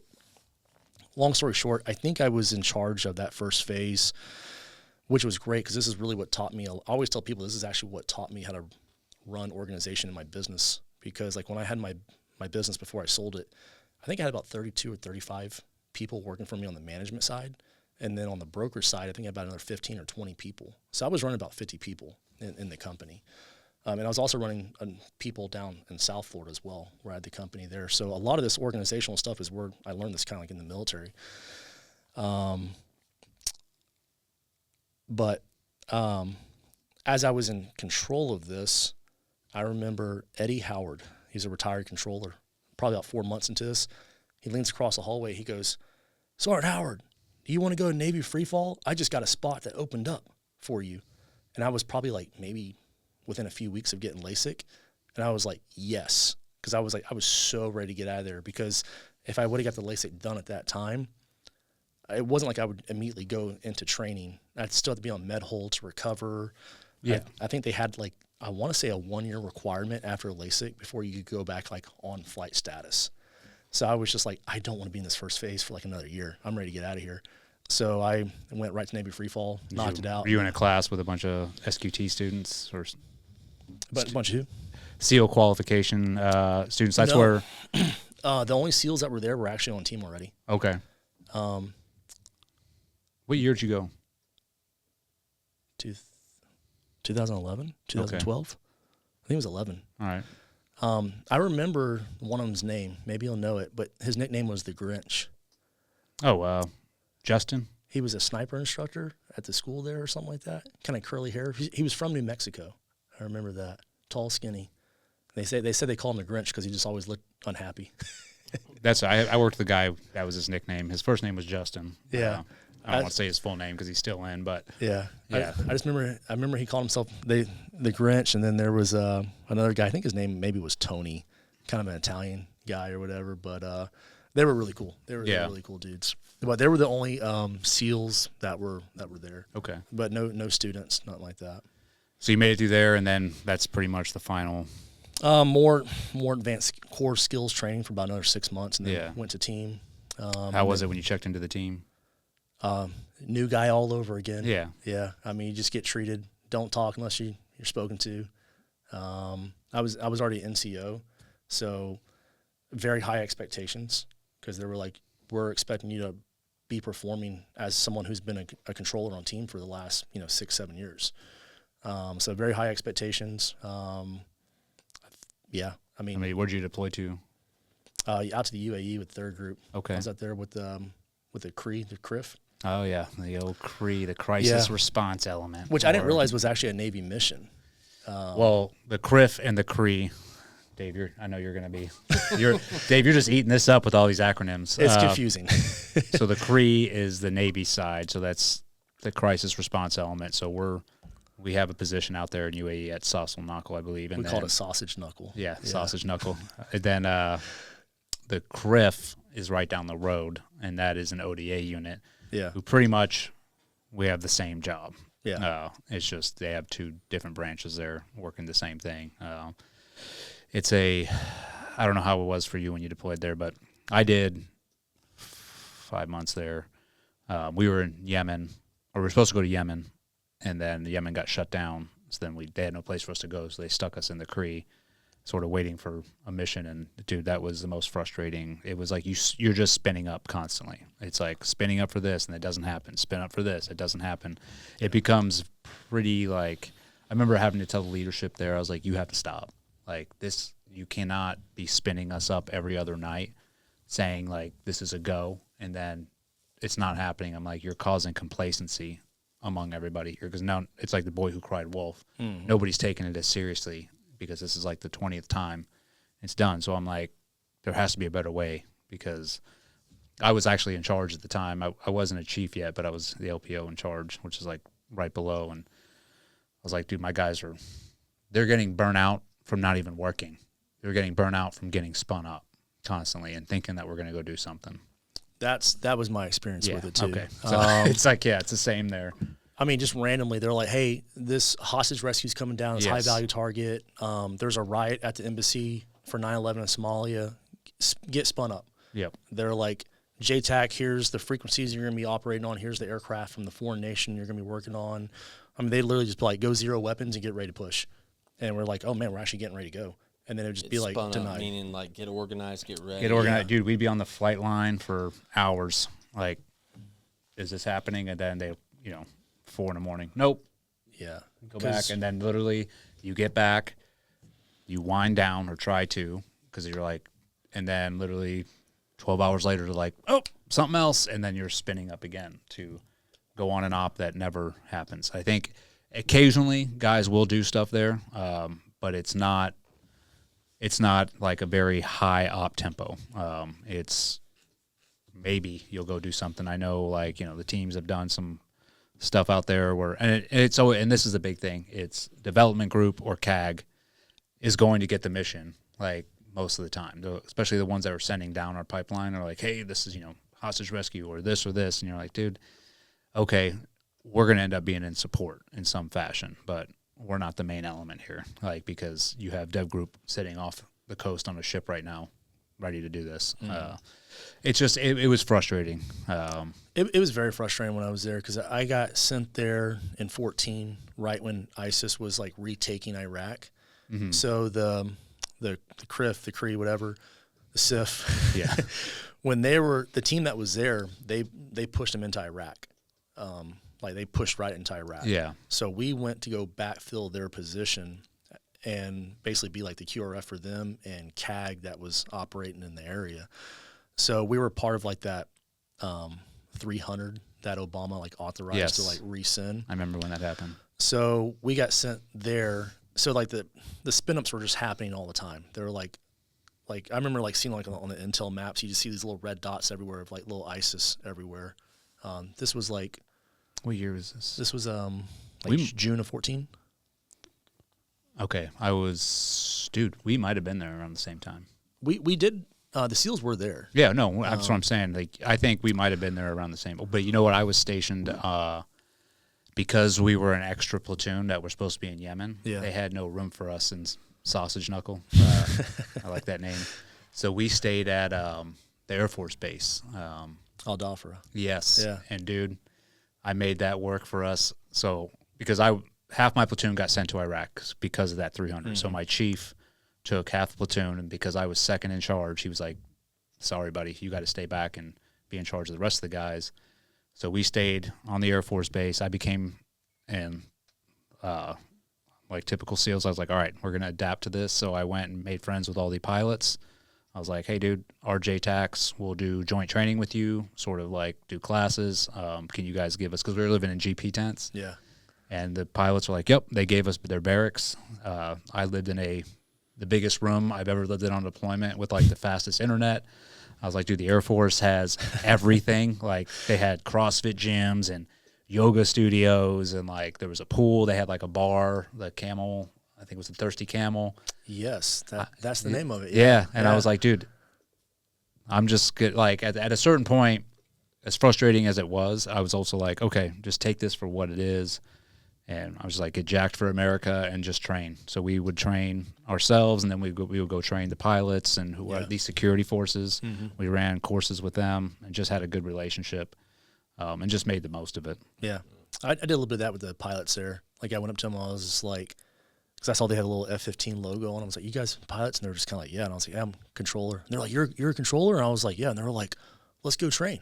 Like they were so excited. So we would literally go out of the base and just do like dry cast runs and some pretty cool stuff like that. Like we were actually the F-22s were there, and I was gonna be like the first person to ever do like a strafe run with the F-22 because they're not meant to do that. The way their guns are canted up like air to air, but they just want to see if they could like hit a ground target with it. But we got too busy with stuff. Well, they got too busy with stuff. But yes, I was out there with those guys. The SEALs were there. We almost did some really cool real world missions. Like I remember ISIS was trying to take over like an oil rig out there. And then we were basically going to sandwich an oil rig if they did it. Like the SEALs were going to come in from the water. Yeah. We were going to come in from the top and just like sandwich that rig. But that's the kind of stuff that was happening. It was like, hey, get ready to go. 0 weapons, load the pallets. We're going. And then it's just like, stand down, stand down, stand down. And they're like, okay, it'd go away. A couple days later, hey, get ready. We're going again. And it was just like that all the time. Spin up circus. Yeah, very, very frustrating. So so you came back from that deployment? Mm-hmm. Yeah, I came back from there. I came back from that after 6.5 months, I think it was.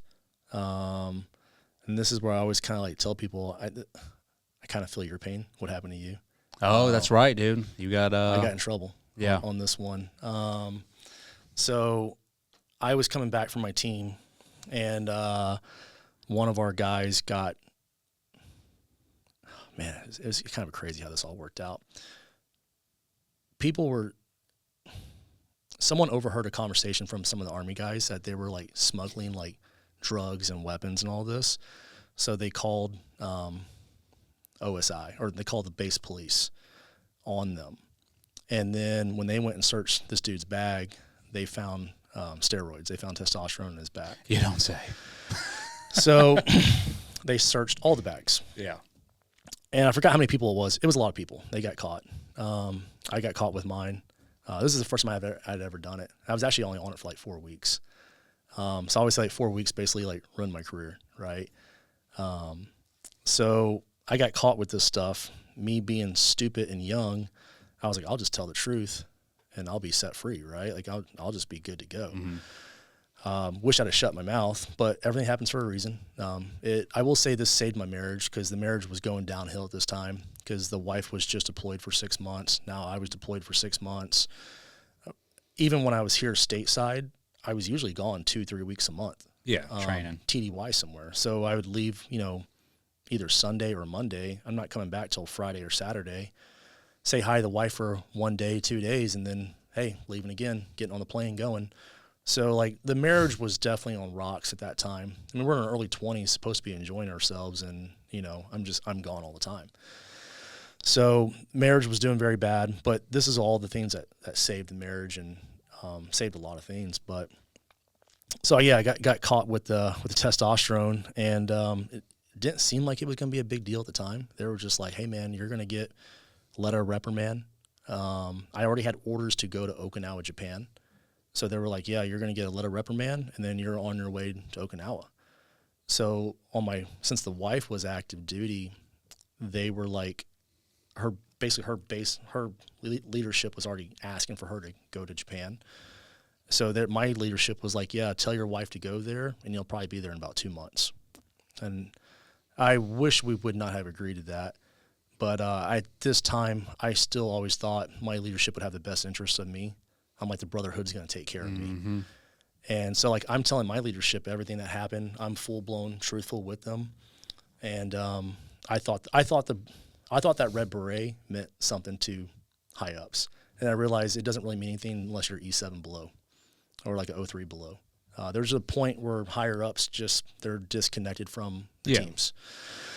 So, long story short, the base commander at Herbert Field hated us. I was told because one of our leaders called him a pussy during Emerald Warrior exercise out here. And there's a lot of people that just don't like us because our hair is longer. You're different. We're different. Yes. Yeah, we're different, and it scares them. However you want to say it. Yeah. Maybe their girlfriend left them for one of us, whatever it is, right? Like, it's also a possibility. Definitely a possibility. Yeah. There's a bunch of haters out there.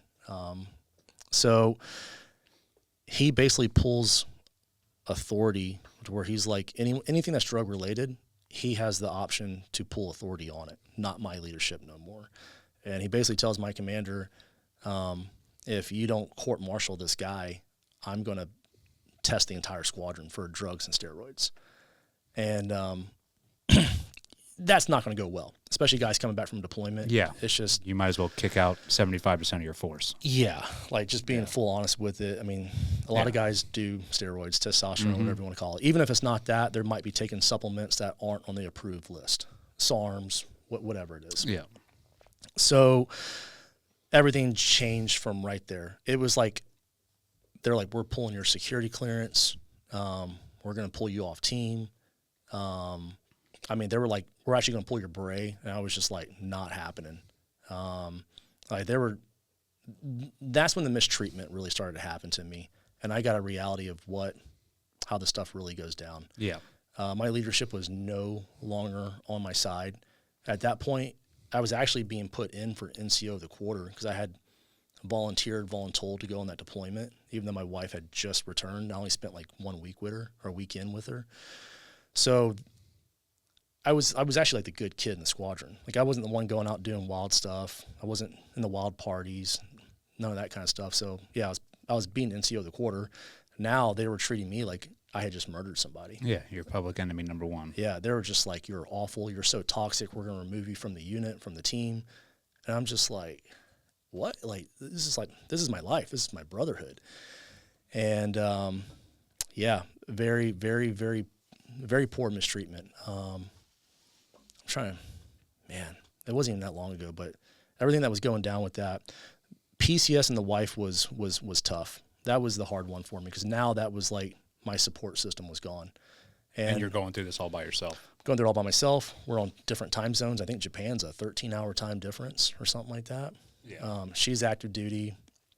She's also very upset about this. I kind of got bad. I did get bad into alcohol at that time. Like, I was just drinking a lot, just for no reason. I mean, I stressed out. Stressed, depressed. Yeah. I'm being told, so I should say, it went from an LOR to where they were like, we're going to charge you with international drug trafficking, because I flew back with it from UAE back to North Carolina. And they were like, we're going to charge you with international drug trafficking, trafficking through multiple countries, because like we had like layover in Germany and stuff, using military aircraft to traffic drugs, and with the intent to distribute. And I was just like, none of that's true. I'm like, these are just like my steroids. That's them throwing spaghetti at the wall and seeing what's going to stick. Yeah, so they were throwing all this stuff, and they were preparing that to become a court-martial for me. Yeah. They did not court-martial me later on because of my amazing civilian attorney that got involved. But if I just would have went through the system, I would have lost. I mean, I would have lost terribly. The system is built to make you lose. Yeah.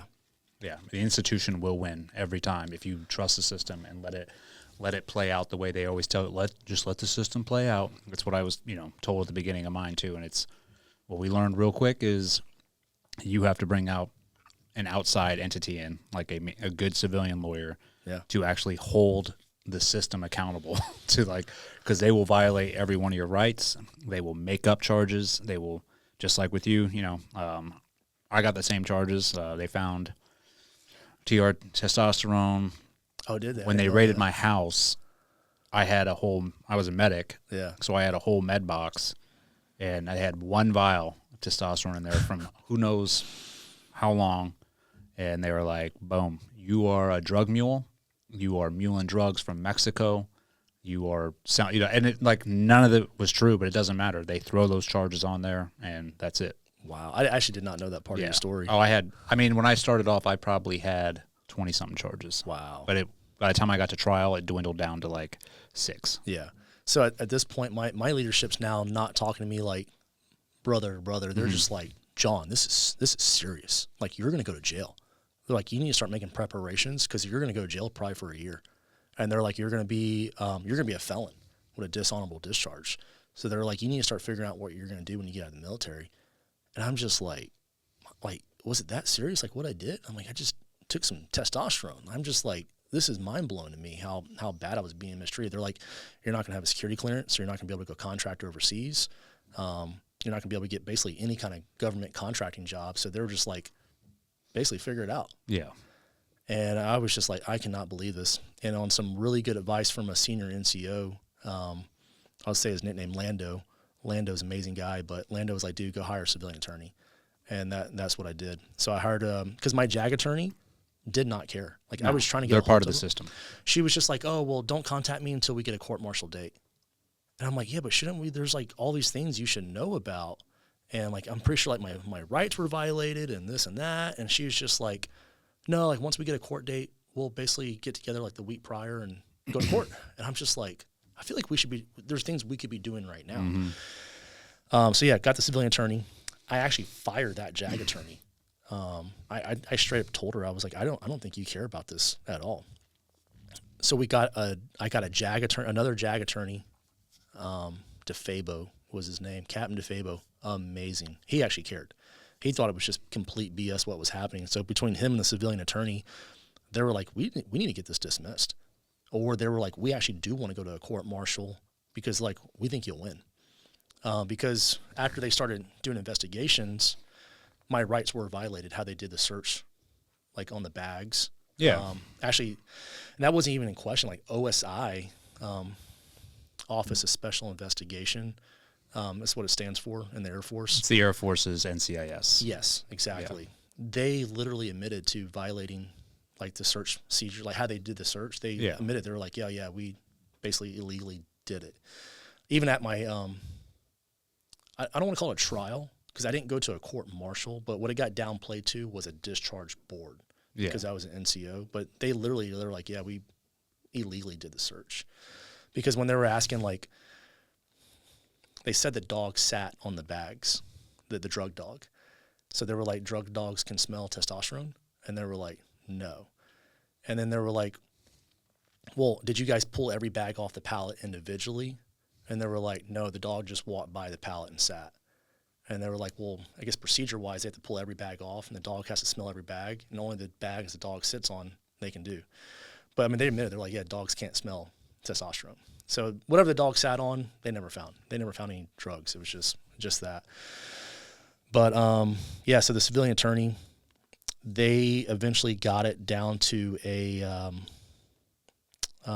discharge board. And actually, I will say, because I got asked this, what his name was, and I didn't remember his name, but his last name is Collins. And I just found out he's retired recently. I need to hit him up. But he was actually kind of like a big part. I say it kind of saved my life. I don't think I was in full reality yet of how bad I was, like just mental health wise and everything that was going on. I was still trying to be like the tough guy, like I can handle this. Mm-hmm. And I remember he said to me one day at his office in Navarre, and he was like, John, he goes, I'm worried about you. And he was like, I'm worried. He's like, I want you to go to mental health. And he's like, I think you need to do it, whether you think you need it or not. But he's like, I'm worried about you. Because he was like, I'm afraid I'm going to wake up and I'm going to read about you in the paper, like you killed yourself or, did something. And he was like, I've seen this happen with a lot, because he was a former special forces. Yeah. And for 17 years, he was a team sergeant. And he was just like, I've seen this happen in the community. And he's like, I'm worried about you. Yeah. And he was like, go to mental health for me. And I was just kind of like, no, I'm good. I'm good, sir. Like, I'm good. And I actually thought I was. And I remember when I drove from his office, I was going back to Destin from Navarre, and around Fort Walton, it just like, I had this like emotions just kind of hit me. And at the point where I actually had to pull over, I was just like crying. Because like everything was just coming down on me. I was like, my wife's gone.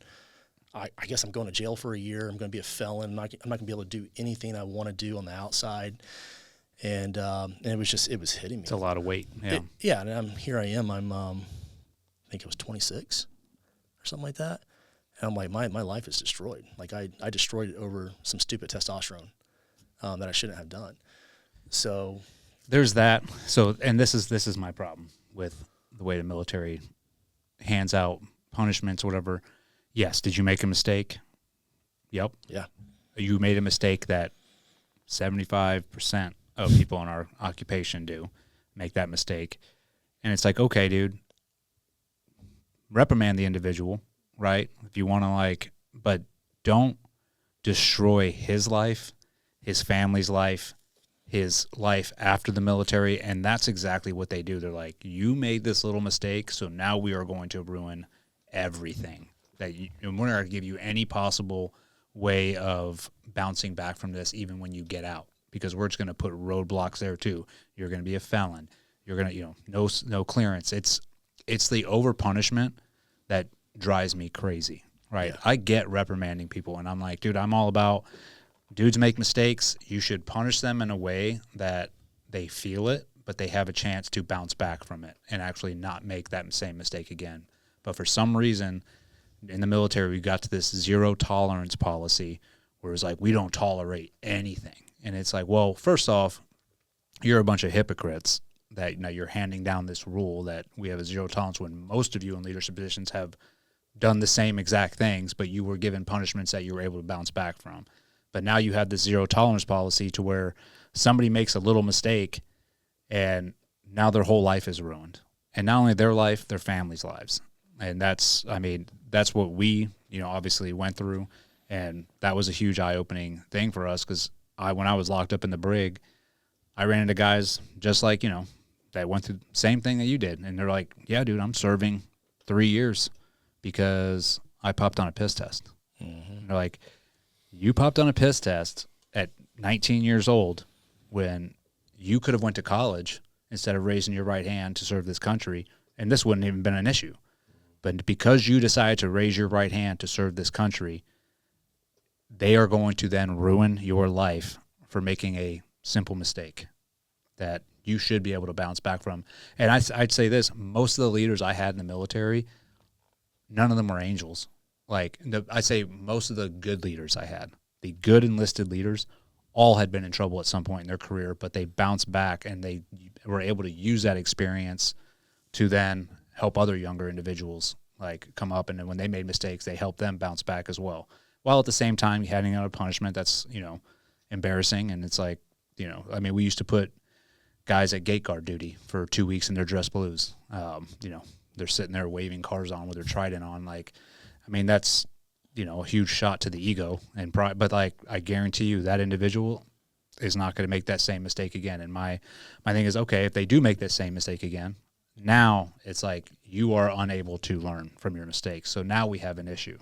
But before that, yeah, I don't know when the military got to that point, because it wasn't always like that. It was like they became obsessed with me. Yeah. I actually thought in my mind, I was like, my leadership wants me to kill myself, because they just keep tacking on so much stuff. Mm-hmm. It's like they want me to kill myself. They know I'm in mental health treatment, and then every week, it's like they were just trying to find something new to mess with me. I'd always say I felt like I was a caged dog, and then they would just come with a stick and just want to poke it in the cage. Yeah, to see how you react. Because they always wanted to change my environment. So was one of the hardest parts about that the betrayal in a sense?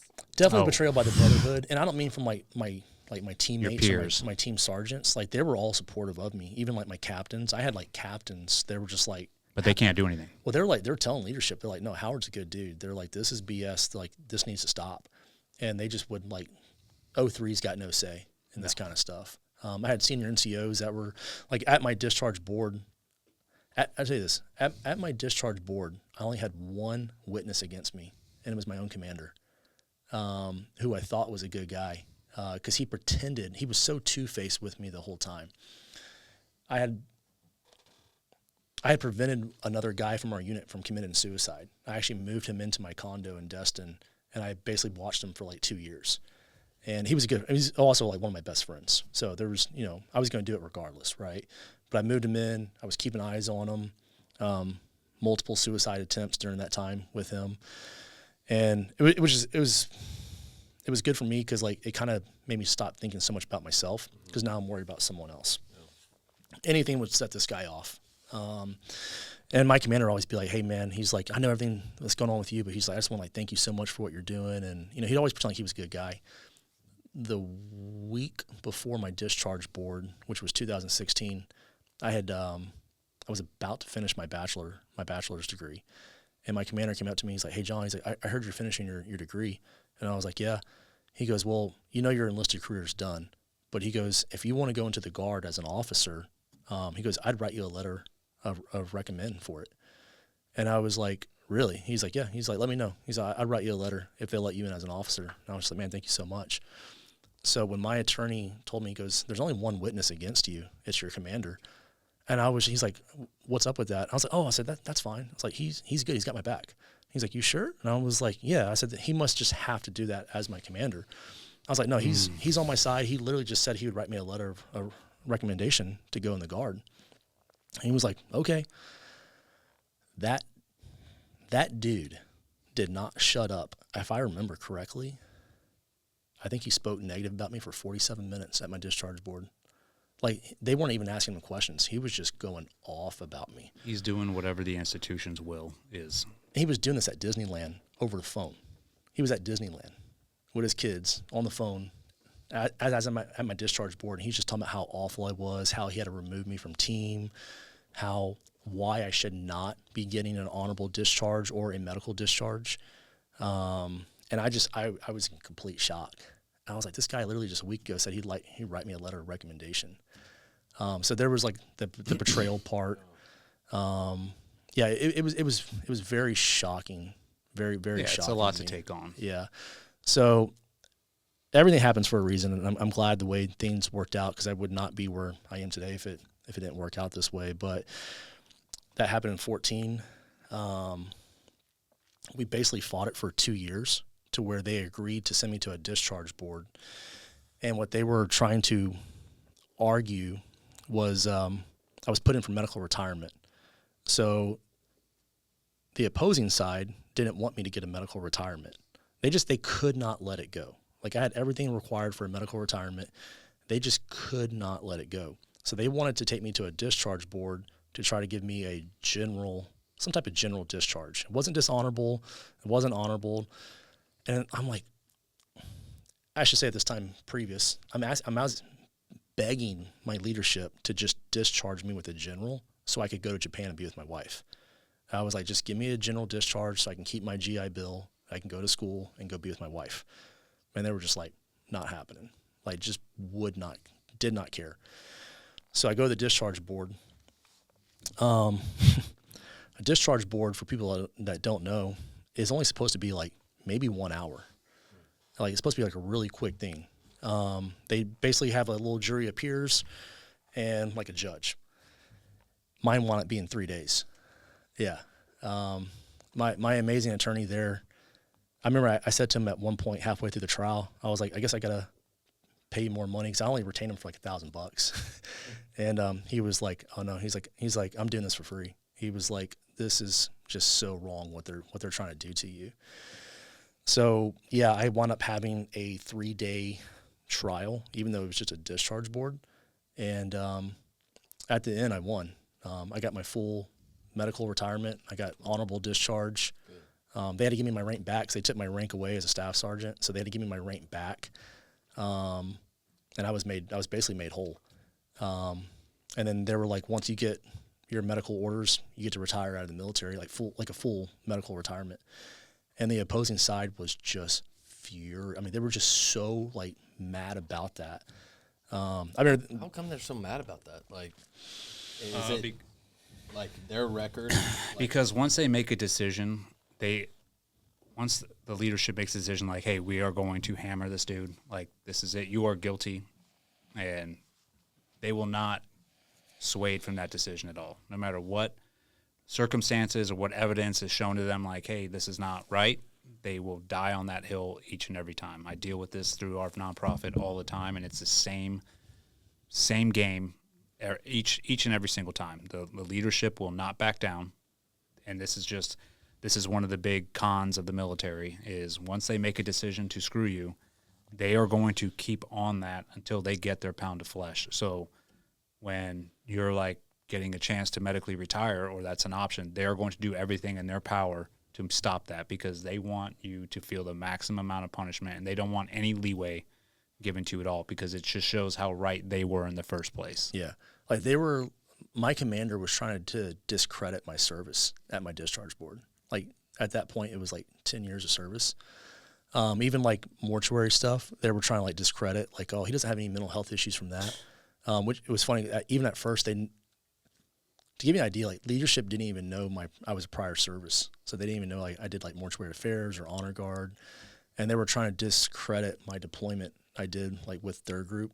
They're like, oh, they didn't kill anybody, things like that. Like they were just going out of their way to try to just discredit anything that was going on, even like medical injuries that they knew I had, because at your unit they don't document medical stuff because they'll take you off flight status. That's why we have our own doctors there, because they don't document it. But if you go to like the main hospital and base, they document everything, and it'll take you off your flight status to where you can't do your job.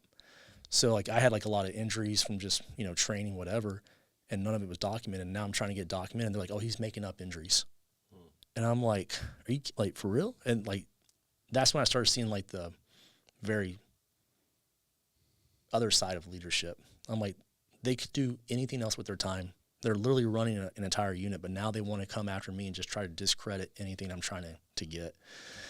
So after I won that discharge board, it's funny because this is actually what led into my real estate career. I did that discharge board. Me and the wife went to Italy for 30 days because she was in Japan. I was over here. And that was the first time I rented my condo in Destin, which started my whole real estate business. But for those next 2 years, I was in for 2 more years after that discharge board, or I should say a year and a half. I was in for another year and a half. They still couldn't let it go. Like every week, they just wanted to mess with me. Mm-hmm. They were like, okay, well, he won his discharge board. Well, we can't kick him out of the unit because he's getting fully retired. They'd be like, okay, put him like in the supply barn, like search and recovery barn. So I'd be over there doing my thing. And then like a week later, they'd be like, you know what, send him to the gate, make him do gate duty. And I'd be like, I'm not going to do it. I was like, I'm not going to do it. And they were like, oh, yes, you are. And then I would just go to like my attorney. Attorney would be like, not happening. You can't do that. He's in medical retirement. And then they'd be like, okay, they'd lose. Then the next week they'd be like, oh, let's move him here. Let's have him go do like these base details. Same thing. I get the attorney involved. And even my attorney was just like, man, why can't they just let it go?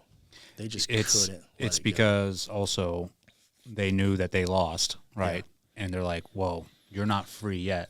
So we are going to go ahead and have you do all these menial tasks and mess with you the whole time, because what they're looking for is a reaction. Yeah.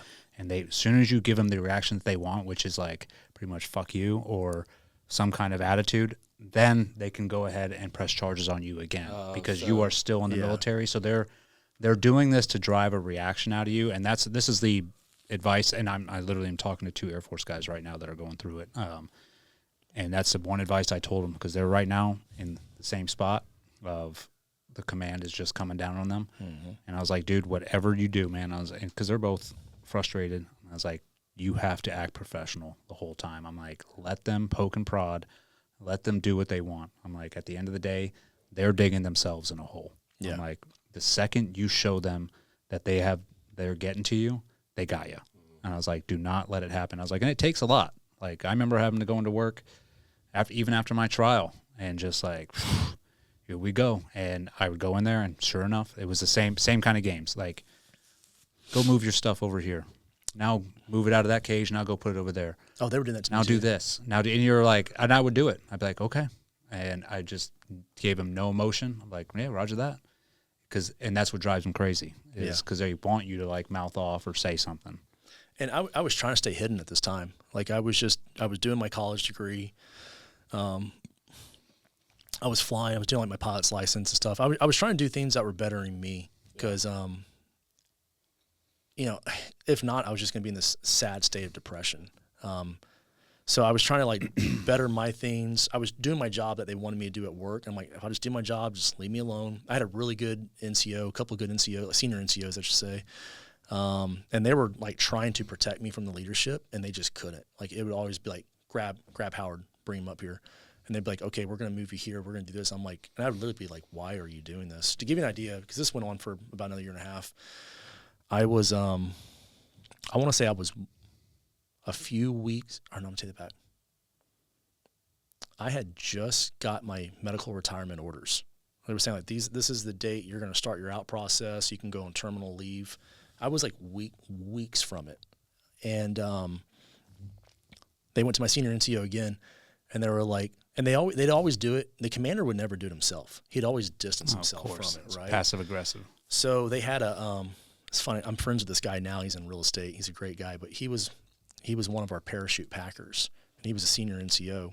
So they put him in charge as like the first sergeant, and they bring me in, and my senior NCO, Michael, he was I won't say he's a great guy. He was a 2-4 PJ. He's like, man, I told him not to mess with you. He's like, I told him that you're getting ready to retire, and I had a lot of anger going at this time. I had zero tolerance for it, especially because I knew I was almost out. And he's like, I don't know what they want, but he's like, I'm sure they just want to mess with you again. So we go in the office, and he's like, all right. He's like, Howard, you're going to start reporting up here to me every day at 7 a.m. And I was like, well, I already work over here at like we call it the SAR barn, the search and recovery barn, on the same unit. He was like, yeah, not happening no more. You're going to be up here at 7 a.m. every day. And I was like, well, I'm out in a few weeks. I was like, can I just stay where I'm at? He was just like, no. And I was like, okay, well, I was like, here's what's going to happen. I was like, I said, and I always had to do the same spiel to everybody. I said, I know you don't know what's going on here, but I was like, my leadership is trying to mess with me right before I get out. And I was like, so I'm not going to be up here at 7 a.m. I said, I do come here at 7 a.m. I go to the gym at 7 a.m. and then I go do my job at 9 a.m. and I'm here till 4 p.m. and I report to Michael right here. And that's how it goes until I get out. And I remember he grabbed the rank on his on his chest, and he was like, hey, don't forget, you're still in the military. So he was like, you're going to be here at 7 a.m. And I said, I just looked right at him. I said, I'll tell you what, if I'm up here at 7 a.m. tomorrow in the morning, I'm going to bring my Glock. I'm going to shoot you in the face. And then I'm going to walk down this hallway. I'm going to blast every leadership in the face with it. And then I just turned and I just punched the wall. I put a hole through the wall, and I said some things, and I walked out. And I meant it. I mean, I was mad. And I went back to the SAR-born. I remember maybe 30 minutes later, Mike texted me. He was like, hey, man, is it cool if I come talk to you? And I was like, yeah, of course. I was like, yeah, come talk to me. I love this dude. I still talk to him today. And he was like, that was bad, man. And I was like, I know. And he's like, you probably have to go to mental health because you just threatened to kill like all the command. And I was like, yeah, I know. And he's like, I told him not to mess with you. And I was like, yeah. So I had to go to mental health, came back, and I was like, yeah, I'm not going to kill anybody. I was just saying out of anger. I was pissed off. And I remember that the next day that first sergeant, he was like, hey, how are you? He's like, you cool, man? He's like, I don't want you to kill me. And I was like, no. I said, I know it's not you, man. He goes, Mike just told me everything that's been happening to you. He goes, I was not aware of what they were doing to you the last couple of years. And he goes, I mean, I'm sorry, but he was like, I don't want you to kill me. And I was like, no, I'm not going to kill you, man. But yeah, I work with him in real estate now, which is funny. We can joke about it now because it's from the past. But I mean, like, that's the kind of stuff my command was like. They just he didn't know. He didn't know. No. And they'd always send some like innocent person in to try to mess with me. Yeah. You know. So yeah, it was sad seeing like 05s doing this to me, 05s, 06s. Mm-hmm. Like it was really sad. Yeah. Politicians in uniform. Yeah, but that's why I always say, like, I kind of feel your pain, except like I actually did something. You actually didn't do anything. And when I heard your story, I don't know if you ever saw this on Instagram, but I had actually messaged you in like 2018.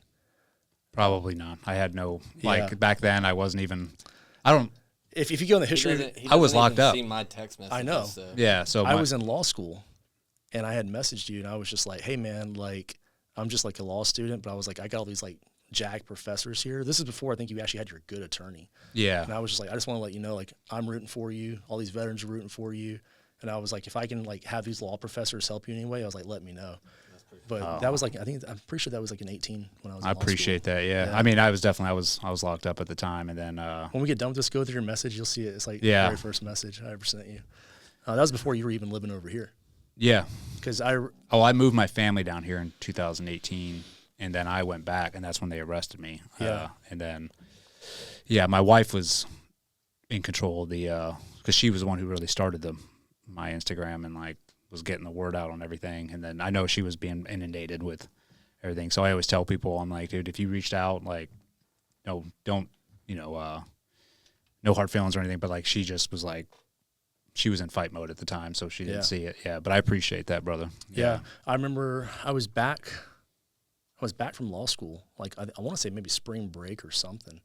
And I was driving down 30A, going to look at some of the rental properties, and I saw you jogging by in Dune Allen area, and I was just like, was that Eddie Gallagher? I was like, no effing way. I was like, I literally almost stopped and turned around. And I was just like, well, if I start yelling at this guy through the truck in my window, he's probably gonna be like, what? Like, who's this guy? And I was like, no, that wasn't Eddie. And then I want to say maybe a few weeks later, I think I saw you post that you were living now in Santa Rosa Beach. Yeah. And I was like, it was Eddie. I was like, no way. Like, yeah, I was rooting for you hard during that time because, like I said, I went through it. I went through it. I won it, and I was like, I know the pain this guy's going through. And I thought yours was even just sillier because I'm like, who cares if this guy was? Well, that's how stupid it was. At the end of the day, it's like we're making a big deal over this ISIS fighter. Like, yeah, exactly. It's ISIS guy. Like, who Navy cares? SEAL kills an ISIS fighter. What is going on in the world? Yeah. So that was going on. But like I said, I am actually. I always tell people because people see my lifestyle now, and they're just like, "Oh man, you made it. You have this great lifestyle. You got all this great life." And I'm like, you don't know the hell I went through to get here. Yeah. Like, I had to go through hell to get to where I'm That's at. what it takes. And that's basically what I want to say kind of unintentionally motivated me because I wanted to go to law school to learn basically to protect myself and take care of my boys. Mm. But also at this time when I was doing the real estate business, I wanted to become so financially independent to where I didn't have to rely on somebody ever again. So that was like my whole goal was to become so financially independent to where I could tell someone to go F themselves. Yeah. I don't have to worry about, I need this job or this. Like I want to be able to have that. That's what I was autonomy. people, that's what financial freedom is to me. Mm-hmm. It's not a certain number amount. It's like, do I have the freedom to go do and what I want to do? Exactly. And say what I want to do. The biggest flex is not, what you drive. And how many square feet your house is. Where it's like, hey, do you have time and freedom and to do what you want? Yeah, and not let other people that could come in and take that away. Like I always tell people, like if I was a CEO for a mega company making $20 million a year, I don't know if that would actually make me happy because I have to go work that job 40, 60 hours, 80 hours. Well, you're a slave to that. I'm a slave to it. You're a slave to it. And that's what, it's funny when I got out because I had to go through, a bit of transition that was rough when I got out, just trying to figure, after over 20 years in the military and then all that shit on top of it. But I knew the one thing I wanted, I was like, I am never going to work for anybody or like have anybody tell me what to do, what to say, what to wear. I was like, I will do things on my own. And I'm not trying to be super like successful or rich. I just want to live a pretty free lifestyle to where I can have the choices of what I want to do when I want to do them, and I'm still providing and protecting for my family, but it's on my own terms. Yeah, because like when I got discharged, my wife's still active duty, right? Or she was still active duty, and this was also at the start. Our business was just coming off the ground with property management. I was doing some real estate sales here and there, but it was property management and our own Airbnbs was where we were making the money. At this point, she was 13 years in service. She was at E6, and she had a great career. Like she was like the golden girl of her unit, and she was even having concerns like, well, should I stay in the military because I got this guaranteed paycheck? Like, yes, the business is running, but like, what if it doesn't actually succeed? You want to go to law school? And I was just like, no, babe, like, let's get out. Like, I don't want you to have to re-enlist and stay in I don't trust the military. I don't trust the leadership. Yeah, especially after what you went through. And I'm so glad she didn't because she didn't actually get out of the military till I think it was May of 2018. But if she would have re-enlisted 4 more years, she would have went through all the COVID mess of the military. Oh gosh, yeah, dude. So, and her leadership, she had great leadership, nothing wrong with him. But I remember like her chief was like begging her to stay in the military. And he was like, Riz, you have to stay in. Like you're about to make E7. Like you have this great career. And he was like, you got to get that pension. Everything's like, you got to get that pension. You got to get that pension. And that pension's, for an enlisted person, let's be realistic, it's probably $2,500, $3,000 a month, And I remember she told her chief, she was like, Chief, she's like, my condo in Destin is running for $2,500 a week. And she was like, it's not worth me staying in 7 more years. And she's like, and I don't know where I'm going to be stationed. I don't want to get, I have to pick up and move life again. And it was hard for people to comprehend that. But once they saw the business going successful, they were just like, oh, wow. Like there's other things you can be doing outside. But like I said, I never wanted to be dependent on a paycheck ever again. I always wanted to have the freedom. I never wanted to be tied to a job where like, oh, I'm stuck here for 4 years. Yeah. I want to have that freedom to be like, you know what? I don't like how you're leading. I don't like what you're doing is wrong. I'm out. Yeah. I don't want to be like held prisoner ever again. I like the concept of like you eat what you kill. Yeah. Like, and that's because it's sort of, I mean, because the way, you know, I guess entrepreneur, just doing your own, having your own little multiple businesses that you run. And not that I ever thought I would do that. Like, you know, never had the mind, like never thought I had the mindset for it. It was just like, I was institutionalized. I'm like, you know, after being in the military for 20 years, but I tell my friends that are getting out, because it's the same story. It's like they get out and they're like, dude, I have to get a job. Like, how am I going to provide? And then they end up getting a 9 to 5. And then within a year, they're like, dude, I'm fucking miserable, right? Mm-hmm. And they're like, well, I want to do what you're doing. And I'm like, well, you can. But I was like, you only eat what you kill. And I was like, and I like that aspect of it because it keeps you working. But it's on your own terms. Yeah. Right? So it's like, if you fail, it's on you. It's on nobody else. You get what you put into it. Yeah. I always tell people, like, I thought I had, like, this wolf mindset, like we'd say on team. And really, I was a sheepdog in the military. Because I'm being told when to go off the leash, when to come back on the leash. Mm-hmm. And then once I got in the civilian world and I'm doing, like, I'm my own employer, like, you have to go eat what you kill. Yeah. Or, you know, you have to go find your own food. And that's when you really kind of, like, I say, that's when I really developed, like, that wolf mindset. It's like, I never had that in the military. I thought it was, but it wasn't. Because now I have to go provide for my family, provide for myself. I got to provide for others. It was up and you have to figure it out. Yeah. Yeah. The military, you have a safety net. You're getting it paid. It's welfare on steroids. It's like, no matter what, I'm getting that first and 15th paycheck. Exactly. Yeah. Do you think that made you a better employer too? Because like my guys, yeah, I mean, most people aren't necessarily entrepreneurial, you know, but there's a difference between, hey, you know, here's your 9 to 5. This is to creating a culture, creating an environment, creating, like empowering your employees. That they're almost like, it's like a safe entrepreneur, that they can make decisions, that they can do stuff, that you got their back, that you're going to support them. Did you find that made a big difference in how you hired? Yeah. Like I always made it a point, even like when I was just in the military, but like I was always going to take care of my people. Yeah. Like that was always like super important to me. Even during COVID when the business got shut down, I was like, I'm paying you guys out of pocket if I can't get PPP, which for some of the employees, like I couldn't because I had hired them like literally in January. So they weren't on payroll prior. Yeah. So I was paying that out of my own pocket, but I always made it a point to just take care of my people because that's what I wanted, you know, in return. And like I will say, like I had like amazing leadership, and I had some great leaders in the military that took great care of me, and I always wanted to do the same for other people. So yeah, definitely when I open up my own businesses, I'm always like, how can I take care of my people first? I definitely have that mindset of the business eats before I do, and that even goes to my like people that work for me. Like they're gonna eat before I do. Like the business always has to eat first. I don't think a lot of people. I know a lot of people don't do that. And selfishly, you'll get more out of your guys from that. I mean, they will go above and beyond. They want to see it succeed. Now, there are some hires that you're like, hey, this just isn't a fit. Yeah. You know, you're just trying to clock in and take, and you're not really invested.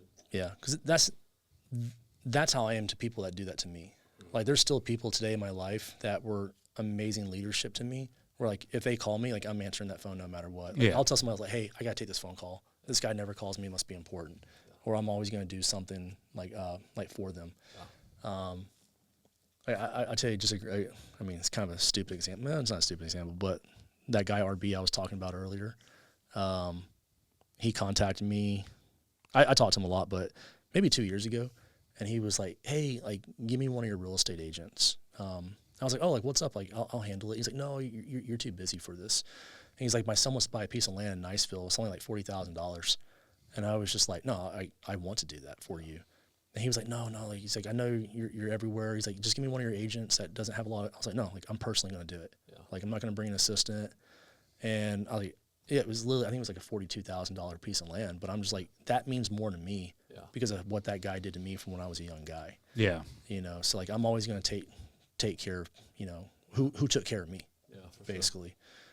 Sure. And did you just start off with buying a condo and then taking profits from it, rolling it into another node on another one? Pretty much, yeah. So we had a house in Navarre, and because the wife got sent to Japan, well, we had always talked about buying a condo in Destin, mainly to keep the boat there, so we didn't have to trailer it back and forth. So when she got stationed in Japan, I was like, I don't need this big 2,000 square foot house in Navarre.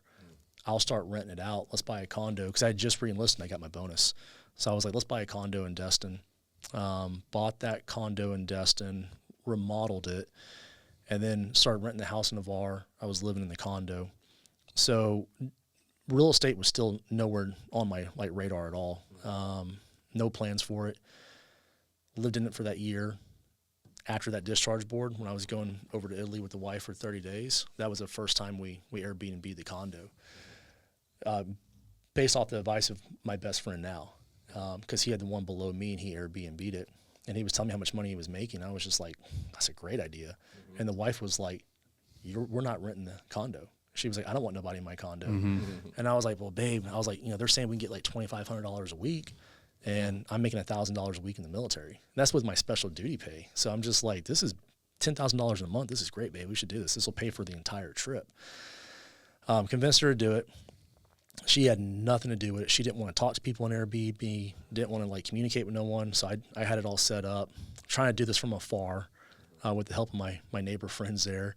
And yeah, it worked. I made $2,500 a week renting the condo. So that got the wheels spinning. And you learned probably a ton from that experience. Oh, I learned a lot. I learned how difficult people were. Customer service is tough. That's what a lot of the Airbnb is. It's customer service. And in learning the system, like creating a system down. Yeah. You're like, okay, well, this keeps happening. Well, how can we prevent it? Yeah. So we're renting that condo. All right, we rented that condo for 6 weeks during that summer. It was supposed to be 4 weeks, but I didn't block the calendar because I didn't even know how to do that. So someone booked it for 2 weeks after I got back. So I had to stay at my buddy's house in Fort Walton. But I was like, cool. I was like, I made like $5,000, so I didn't care. So the wife was actually supposed to be in Japan for 3 years.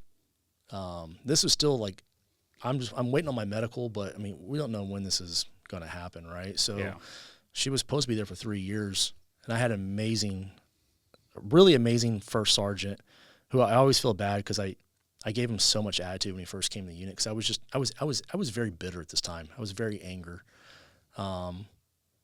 I probably made some threats to him. His name's Mike Jones. I love this guy. He's in real estate now out in Oklahoma. And as mean to him as I was, I think he just knew I was hurting. And him as I think he was an E8 at the time. He just put all that away. And then he was the guy I had to go to for help to get my wife PCS back to Herbert Field. And I kind of had to go in there and kind of swallow my pride and just be like, eat some crow. Yeah. Hey, Sergeant, I'm trying to get my wife here. Got to get your help. He was just like, yeah, absolutely. And I literally saw this guy picking up the phone and basically calling headquarters, our functionals, her functional, and was like, hey, I need to get his wife back over here with them. And they were like, well, she still has 1 more year. And he was just like, no, this is going to happen. And then, man, again, my leadership was trying to railroad that. They're like, he's getting medically retired out, so there's no reason to bring her here. And he was even like, dude, we don't know when this guy's going to be out. But they were telling me it was probably going to be about 15 months. So that was another 15 months being away from her. And at this point, we were deployed a year. We're separated for 2. So he moved mountains big time. And at first, they were going to send her to South Dakota. And he was like, that's stupid. And they're like, well, it's the best we can do. We can get her back here in America, so they're closer. And then he literally picked up that phone again, moved a bunch of mountains, and they're like, your wife's coming to Herbert Field. So when she came back in January of 17, that's when she was actually coming back. We had already planned to buy another property just to rent that condo full time. So with the money I was making from the house in Navarre, because I already had that was going on my second year of tax returns, I was able to claim it as income to qualify for another mortgage.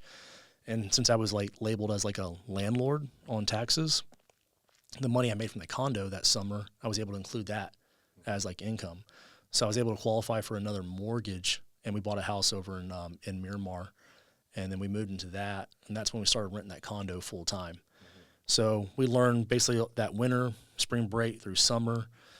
Then we started buying old condos in Destin with like some of my teammates. We just put our money together, buy the condo that was sitting on market for a year that nobody wanted to buy. Yeah. And then we would just go spend like 30, 40 grand at Lowe's, Home Depot, and we would remodel the condo as much as we could ourselves and then start renting it.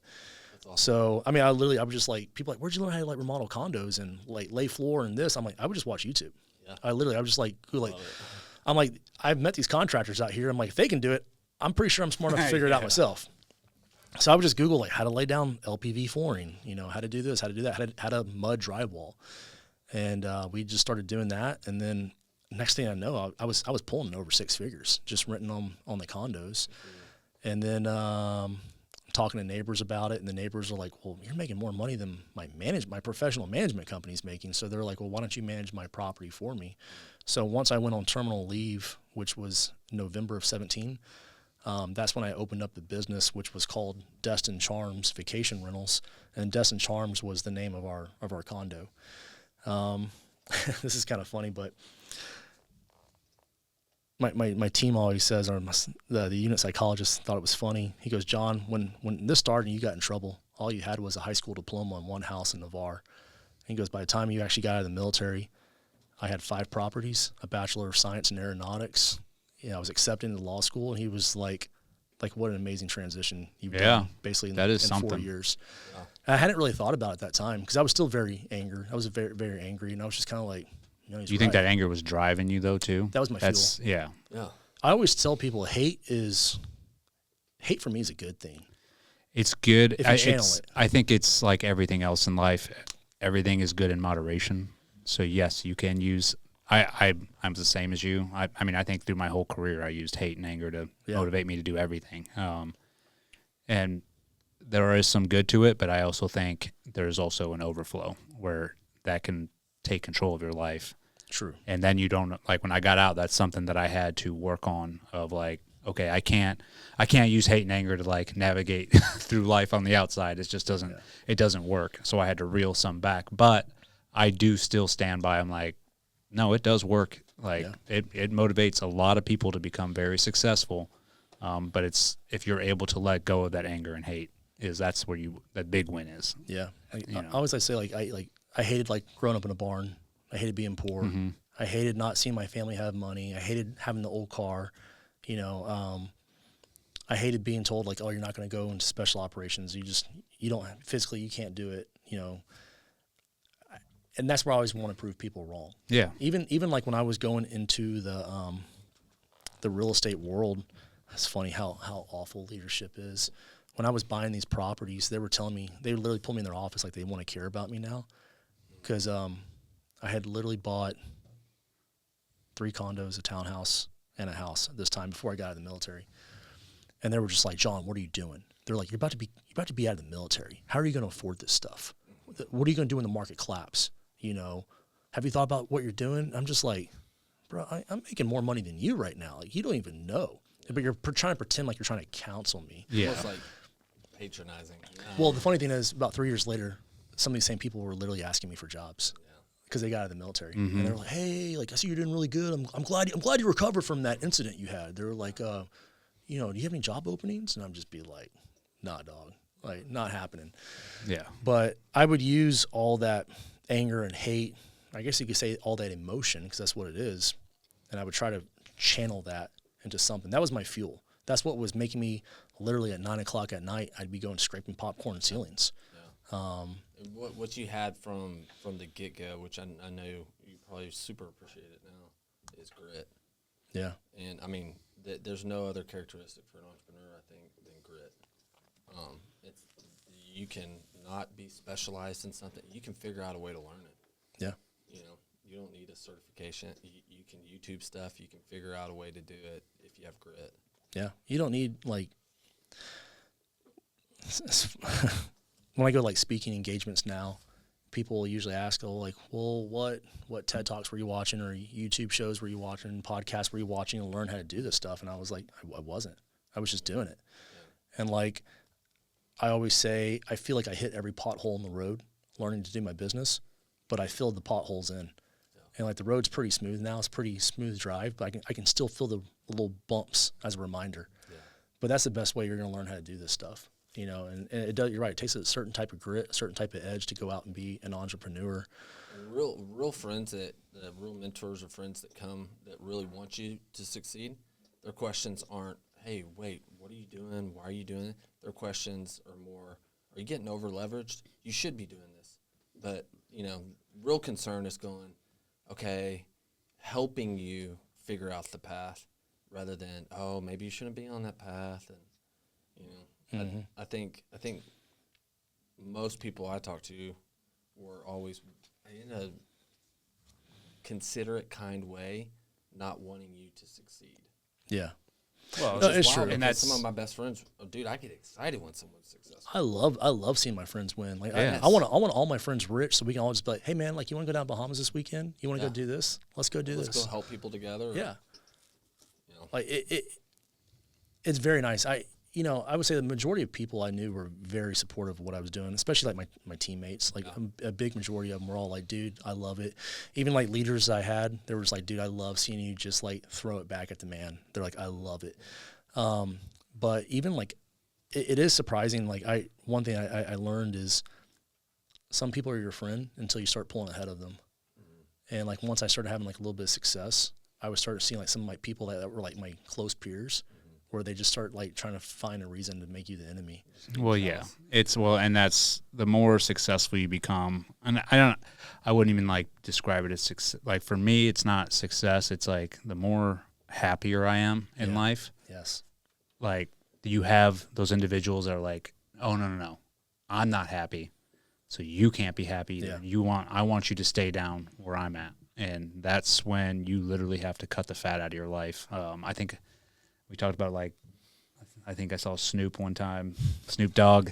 He said it best. He was like, once you start rising up and be elevating, he's like, I had to let friends go because it's like, dude, I'm not coming back down to your level to hang out with you. You can rise up to where I'm at, and let's do this together. But unfortunately, there are some individuals that refuse to like try and rise up and like become happy or successful and get to that level. Instead, they'd rather spend their energy trying to drag you back down to where they're at, and that's just a fact of life. Like that's going to happen, and that's when you just have to learn how to. And Andrew and I went through this since we've been out. It's like, dude, we've cut.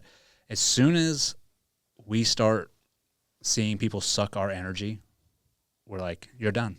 Like we cannot do this anymore. And it's not like we do it right away. We will try and help an individual, but the second that we try and help them and they're still being time vampires or energy suckers, we're like, all right, we're done. Yeah. Like we don't have time to do this either because we're still pushing ahead. Yeah. When people would always be like, oh, you changed. I'd be like, yes, I have changed. For the better. Or we'd always tell people like, hey, the train's moving forward. You can either be on the train or you can be off the train, but the train's moving forward with or without you. Well, when you find people that are more successful than you, isn't what's different, I feel like, is this reaction of wanting to know, I want to learn from them. Yeah. Yes. You know, and I'm like, hey, you seem like you're doing this, but how'd you figure this out? Like I'm questioning, I find it intriguing. Like it encourages me to grow more. Oh yeah, absolutely. But then there's some people that they'll come and ask that, and you're like, okay, do you really want help with this, or are you actually going to do it? Yeah, and that's where you have to navigate those waters. It's like, is this person really trying to get help, or are they just wanting to take up your time? I've had that a lot. I remember, especially like once I sold my business, that's when I started kind of getting like a lot of publicity and stuff, but people would reach out to me, like veterans, and they'd be like, hey man, like congratulations on your success. I want to start the same company that you did, like another property management company. They're like, can you help me like be my mentor? And I'd be like, well, I don't have time for that. Like I still have other businesses I own, I'm running. I have my own employees to deal with. Maybe I just want to go take a vacation for a while, but I'm like, hey, you can hit me up with some questions, but I don't have time. They're like, oh, so you won't help me? And I'm just like, I didn't say no. I said, I don't have the time right now. And they'd just be like, oh, okay, I thought we were brothers. And I'd just be like, bro, you're literally asking me to start a company for you from Exactly. scratch. Like, that's not what I'm here to do. Yeah, they're not asking to like give some guidance. They're asking for you to kind of do it. To do the heavy lifting. Me and the wife got to a point where if it doesn't make us money or make us happy, we cut it out. Mm-hmm. Like, cause yeah, I mean, if it's not making us money and if it's not pushing the needle forward, why are we discussing it? And if it's not like bringing some kind of joy or happiness to our life, like, we don't need it. Yeah. And that's really how I try to like navigate my waters now.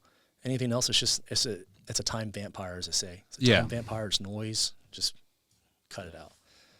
Yeah, I think you have to go through some stuff before you can. At least I did. When I got out, because I was like, I'd have people, hey, can you do this? Can you do that? And it was almost the same thing. I was forced into this.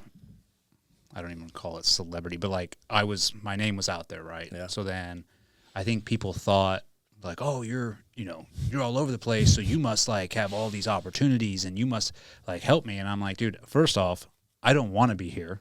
Like, never wanted to, and I'm still navigating, trying to figure this out.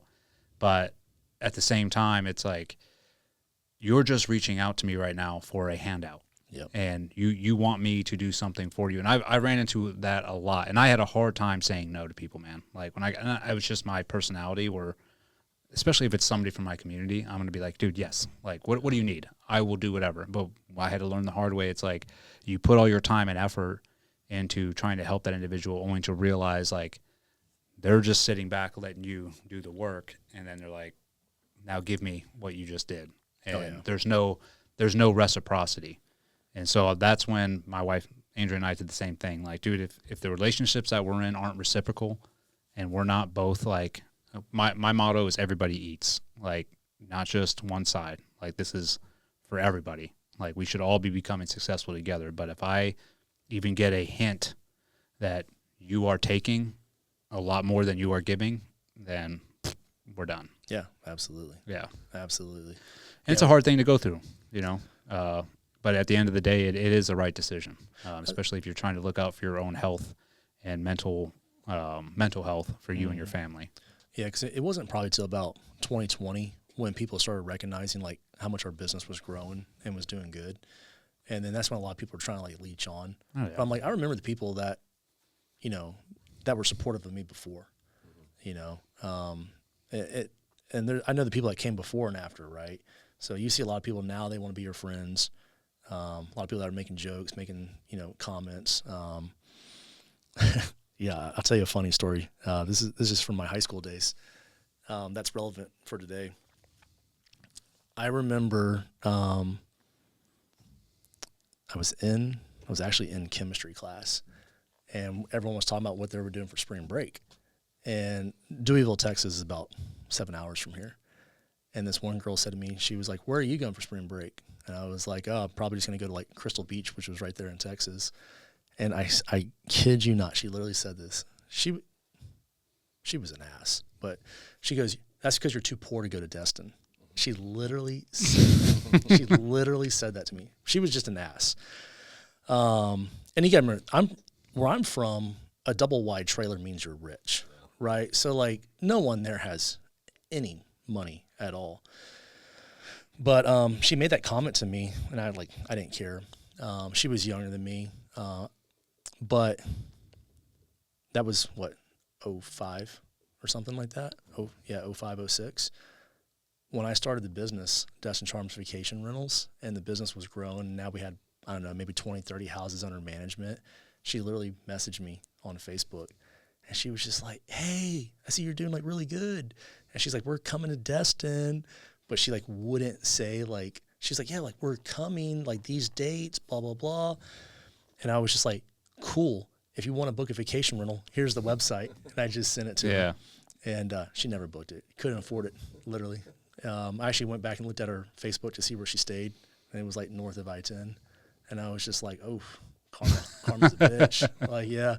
But it's like, I remember, like I remember how people were to me and who they were. You don't forget. No. Yeah. Not at all.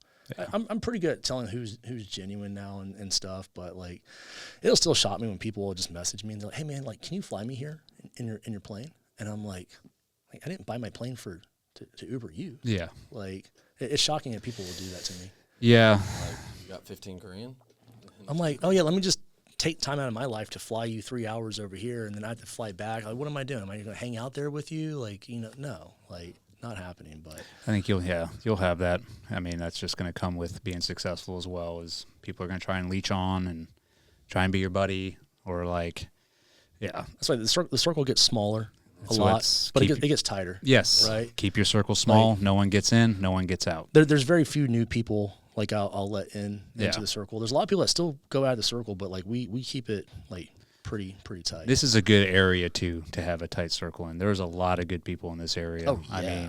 mean, like Wes Madden. I mean, that guy is phenomenal. We had him on. I mean, he's just like, There's a bunch. yeah, it's just people are like, they're good-hearted, genuine people that are successful around here that are just trying to better, Yeah. this community they're and everybody win-win else. Yeah. Business. It You're not attracts gonna do people. business Yeah. deals that isn't a win for you and them. Yeah. Like I saw that you guys had Russell Brand on.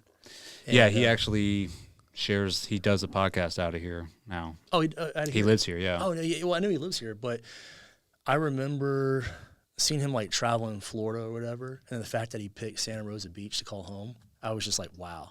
Like, it's just like, it says something about the area, but it does attract a lot of people here. Yeah, this area is a very special place. Yeah. And it's the amount of people that we have on this podcast, and it's so funny. I think it's every time they tell the story how they ended up here. It's always like a God thing. It's like, dude, we had no idea like this place was like this, and we just something drove us here, and then they realize like what a blessing this place is just because of the people that are in it. What I like is that we have strong, I would say, leadership here. Yeah. Like in the community. Whereas like if you look at other city places, you might have a lot of money there, but people with very toxic lifestyles. Yes. They're not real leaders, not real men, not real women. It's very flashy. Like Yes. if you try to compare like Miami or something like that. Yeah. Like what they think is like a success level is what we look at and we're just like, I would not want that kind No. of lifestyle. Or Dallas. Yeah, or Dallas. Dallas was that way. Yeah. I learned a lot about business from Dallas, but I learned a lot of what I didn't want to be. I think, what about this? Like growing up, similar to you, like growing up in a trailer home in West Texas. You're East Texas, but Oh, you're a that's- Texas boy. I didn't know this. Yeah. like West Texas. So like you're that small town, friends get stuck there. Oh, yeah. But how was it just overcoming like poor man's mindset and learning to think more like abundance versus scarcity? Yeah. Has that been a journey? Learning how money is a tool. Yeah. I had to completely change my entire mindset of money. We started kind of learning this early in our 20s. Like my first reenlistment bonus, I think we blew that pretty quick. Like boat, motorcycle, wheels on the truck, maybe put a little bit of money in savings, pay some credit cards. Like, me and the wife had dual income coming in as E5s, which my dad was making like mid-30s, maybe $40,000 a year. So, here I am, me and the wife are, bringing like 100K in. I'm like, man, I'm rich. I'm it. Like, I'm Elon Musk, right? Yep. Like, I don't I'm know what to do rich, all this bitch. money, right? And I'm like, early 20s. But then we started realizing like we want to start and making our money work for us. And that's when like I had that third reenlistment. I was like, you know what? I want to start buying some real estate. But once I started making money like in the businesses, I had to change my entire mindset about money. The good thing I had going on was being in property management out here. My clients were usually very wealthy from whatever they did. And basically the common denominators, they all own real estate. But I would ask them about like taxes. Like, how are you avoiding taxes? Because like I made X amount of money, my tax bill is this. What are things that you have? Because most of my clients were probably like 40s and 50s, and here I am, I'm 30 basically. And I would start learning from them. But yeah, I had to change my entire mindset on money. I always tell people my biggest regret my first 2 years of business was not hiring a CPA because I was trying to be cheap. And I was like, I can do my books myself. I'll save money. And I didn't realize how my CPA was actually making me money by avoiding all these tax issues. And then even like once I sold my business, I had a massive tax bill from it. And my CPA was like, hey, I want to hire a wealth advisor to come in and give us like some tax strategies. And I was very negative on it at first. I was like, man, I don't know about these wealth advisors, because the ones I had like known from like clients in real estate, I thought they were very dumb. Yeah. Because they'd be like, oh, my wealth advisor doesn't think this real estate's a good idea. I'm like, I'd ask them, I said, is your wealth advisor rich? Yeah. And they'd be like, well, no. I only had one client ever say yes. A lot of them are they're so risk averse. Yes, that's what it is. And the first thing I asked my wealth advisor was, are you richer than me? Because if you're not, I don't want to listen to you. So I wanted to learn from people that had done it. Yeah. And that's what was changing my mindset about money. Instead of like my family was always like, save, only pay in cash. Yeah. And now I keep very little cash. Everything's invested. Yeah. To where I'm getting monthly streams of income to pay for my lifestyle, but I have my money tied up in things or investments that eliminate my tax bills. Yeah, correct. So like I never keep cash on hand. I mean, especially if you kept cash on hand during all this inflation, I mean, you lost money. Yeah, you're losing money daily. Like if you had money invested in the stock market, funds, real estate, you were making money. Yeah. So yeah, I had to change my entire thought process on what I thought cash was used for, what I thought money was. Like I finance everything. Yeah. Now I used to like, I'm like, oh, I'm buying everything cash. Everything's cash. But if I'm getting let's just say interest rate on a car, let's say it's 3.5%, 4%. You're making 10% in your investments. Exactly. Yeah. It's paying for it. Mm-hmm. But you have to have a good control over your finances by then. You do. You know, and that's one of the things I think, like so many guys, I'm like, man, you got to break this barrier, this, you know, you got 20K, 50K in savings, 100, like you got to get, yes, you got to save, you're starting to save, you're living below your means, sweet. Step one, but like you have to get to a place that you really switch into like an investment mindset, that you're looking at money as going, okay, how can I get this money to grow, to double, to triple, to then begin that its interest is, I can live off the interest of it. Yeah. I can more than live off the interest, you know. It's a different. It is. It's a big thing I try to push with the veteran community is getting them to understand investments and money, because we're not. It's not taught in school. It's not taught. It's not. In small towns like mine. I nowhere near had the conversations I've had in the last 10 years. I don't know how it was for you, Eddie, but for me, the only wealth advice I ever got from the military was thrift savings plan. Yeah, TSP. Same. I had no. Like they would like when I first joined the military, like, oh, we're gonna bring this thrift savings plan. Like maybe when I went to like another course, they're like, oh, it's talking about how you're gonna become a millionaire at age 60. But if you put X percentage of your paycheck into the thrift savings plan, by the time you're 60, you'll be a millionaire. And I remember I somebody got upset with me on a veteran Facebook page about this. It was like a investment page for veterans, which I left because it was just so toxic. But this young person was asking for advice on what to do with his paycheck, and everyone was like, TSP, TSP, TSP. And I was like, I'm not saying TSP is bad, but there's way better investments out there. And this is after I was knowledgeable on stuff. And I was like, there's better things now that can help you generate income and give you better tax benefits. And it's funny how toxic that page went against me. They were like, I can't believe you'd be telling him not to invest in TSP. How dare you go against what we've all been ingrained to do. And I made a comment. I said, well, I don't want to be a millionaire at 60. I want to be a millionaire now. And someone said, are you a millionaire now? I was like, yes. I am. And I was actually like multi.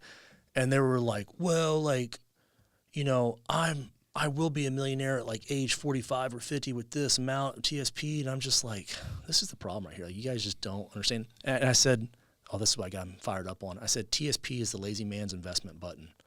I said, it's a lazy investment. And I was like, you just want to send 3% of your paycheck into that fund and not even think about it. You don't want to have to actually work to grow your money. Because, like, for me, we made our money. Most people think I made my money from real estate sales. The sales didn't come after until people saw the success we were having from managing our real estate.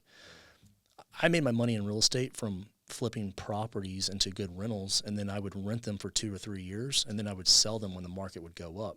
But the way I made the money in the property was I would buy the dirtiest, oldest, crappiest property there, and I would remodel it into something nice. So I'd build the equity in it. Yeah. But if I took the easy button and I just went and bought a brand new build house, I have no equity in it. and maybe it does appreciate over a couple of years, but it's not going to be that much. Whereas like I could take a condo I would buy for $250,000, fix it up, it's making good money, and I'm selling it for $495,000. Yeah. So that's not a lazy way, man. It's not a lazy way to invest because you actually have to put the sweat, sweat labor equity into it. equity and the time. Strategic, like Yes. figuring it out. Yeah. So there's an easy way to invest and there's a lazy way to invest. So it's a hard procedure, but yeah. Dude, we've been going for 3 hours. Have we been going for 3 hours? Yeah. Wow. We didn't even get into the big story, but Yeah. I will say this. You were on Sean Ryan. Yeah. You talked about it on there. So I wish we could get into it, but we're running past time. Yeah. We can always do another episode. Yeah, we can do another episode, but Yeah, I would, I literally live 5 minutes down the road. Oh, sweet. for the listeners out there, go check out your episode on Sean Ryan. Sean Ryan was a good one for the hurricane stuff. Yeah. Plus, it and was really fresh. all the work you were doing down there with the Florida State Guard, which is amazing. It's good stuff. And Yeah, there's things we could talk about that occurred after that Sean Ryan episode that I'd like to actually come back on and talk Let's about. do it. Because there was more things I was finding out as I was meeting the right people that was going on, especially even like on the politician sides and stuff. But yeah, we could definitely get into that as well. We could I'm talk sure. about some really good stuff and also highlight some people that really moved mountains for us out there. Yeah. But yeah, Let's do another part 2. Yeah, we'll definitely do that, man. definitely do part 2. Yeah. I believe it's 3 hours. Wow. Bro, it was good though, man. I mean, it's an awesome story, dude. And I'm glad that we delved into like, everything from your childhood to your career, because I think it all just accumulates to what you're doing now and what drove you there. And then especially all the trials and tribulations that you went through, especially in your military career. Yeah. I'm glad we delved into that as too. well. There's a lot of common themes. But we'll definitely have you back on and go over what you're doing now for sure, because I think people want to hear that as well. But for people that want to know right now, go on the Sean Ryan show. Yeah. Check out your episode with Charlie and give it a listen. Yeah, no, Sean, that was good. Sean brought a lot of attention. Oh, yeah. that. Sean's like he's the Joe Rogan for veterans. Yeah, no, that was a really good thing that he did. That I'm glad he reached out to us. We actually didn't think we were even going to have time to do that episode because we had to respond down to Hurricane Milton, and we literally just like stopped over for basically one night, filmed it, and then went straight down and prepped for Hurricane Milton. So I'm glad he helped us get the message out there. There's more to it that we'll explore. Yeah. Actually, yeah, there is. Yeah, because what we filmed was just what was happening, what we knew from that little bit of Helene in North Carolina. And he basically wanted to send out like an emergency video to get the info out there because people they didn't know. They weren't showcasing what was actually happening. So, yeah, let's do a part 2. This was good. I like this. Awesome. Yeah, definitely. Thanks, man. Yeah, appreciate All it. right, brother. Yeah, appreciate you coming out today, and then we're definitely going to have you back. Okay, sounds good. All right. All right, Out. out.